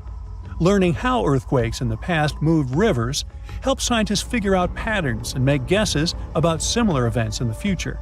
This knowledge could help us prepare better and create safety plans before another big earthquake strikes. Now, the Ganges isn't the only river at risk. The Yellow River, the Irrawaddy River, and rivers in the United States like the Klamath and San Joaquin all face similar dangers. The mighty Mississippi River has also switched its path many times over the last 7,000 years. Right now, there's a huge system of dams and barriers called a control structure in central Louisiana. This structure's job is to stop the Mississippi from spilling over its banks and joining a nearby river. But scientists think that, in theory, these barriers wouldn't handle mega floods. So the Mississippi could break free and change its course again. This would cause massive problems, especially in southern Louisiana. One of the recent examples when a river changing its course caused disaster was the Kosi River in India. In August 2008, over just a few days, the river's path shifted by almost 60 miles, which is a huge change. Floods happen in some parts of the state rather often, but they hadn't seen such strong ones in over 50 years. They affected around 1,000 villages and 3 million people, and about 1 million people had to be evacuated to safety. Since many of these people hadn't faced floods in so long, they weren't ready to handle it quickly, It caused even more damage to their homes and lives. Scientists have been trying for decades to figure out what exactly makes rivers suddenly change their course. A new study explains that two things work together to make a river to do it. This process is called avulsion. First, there's the setup, which is like building up tension before something big happens. Over time, sediment, sand, dirt, and other stuff carried by the river gets deposited in certain places. It either raises the river above the land around it, or makes a nearby slope steeper than the river's current path. Then there's the trigger, which is like the final straw that makes everything happen. This trigger could be a big flood, an earthquake, or even something like a pile of logs blocking the water. Now, researchers looked at satellite images of about 170 cases of avulsion from the past 50 years. They noticed these events happen most often near river mouths and near mountains. Rivers were about 3 times more likely to change course in these places than in the areas between them. They also studied 58 river channels in detail, using super clear maps to measure super elevation. That's how high the river is compared to the land around it. They also measured slope advantage. That's how steep a new path might be compared to the river's current one. They found that near mountains, rivers often pile up so much sediment that they become super elevated and spill over. But near river mouths, like in deltas, rivers need a steep slope advantage to break through the mud and form a new path. These two factors work together like a seesaw. If one is stronger, the other doesn't need to be as strong for an avulsion to happen. To figure out where a river might go if it changes course, the researchers created a smart computer algorithm. This tool uses maps to measure the terrain steepness and the river's flow to predict where the river might move. They tested it on 10 past avulsions, and it correctly guessed the path every single time. Scientists hope they could use these findings to protect people living near rivers from sudden floods. Rivers changing course played a big role in creating one of the first organized administration systems in the world. Scientists found clues for this in the territory of ancient Mesopotamia. This name means the land between two rivers, and it was between the rivers Tigris and the Euphrates. People living there relied on these rivers for water, food, and transportation.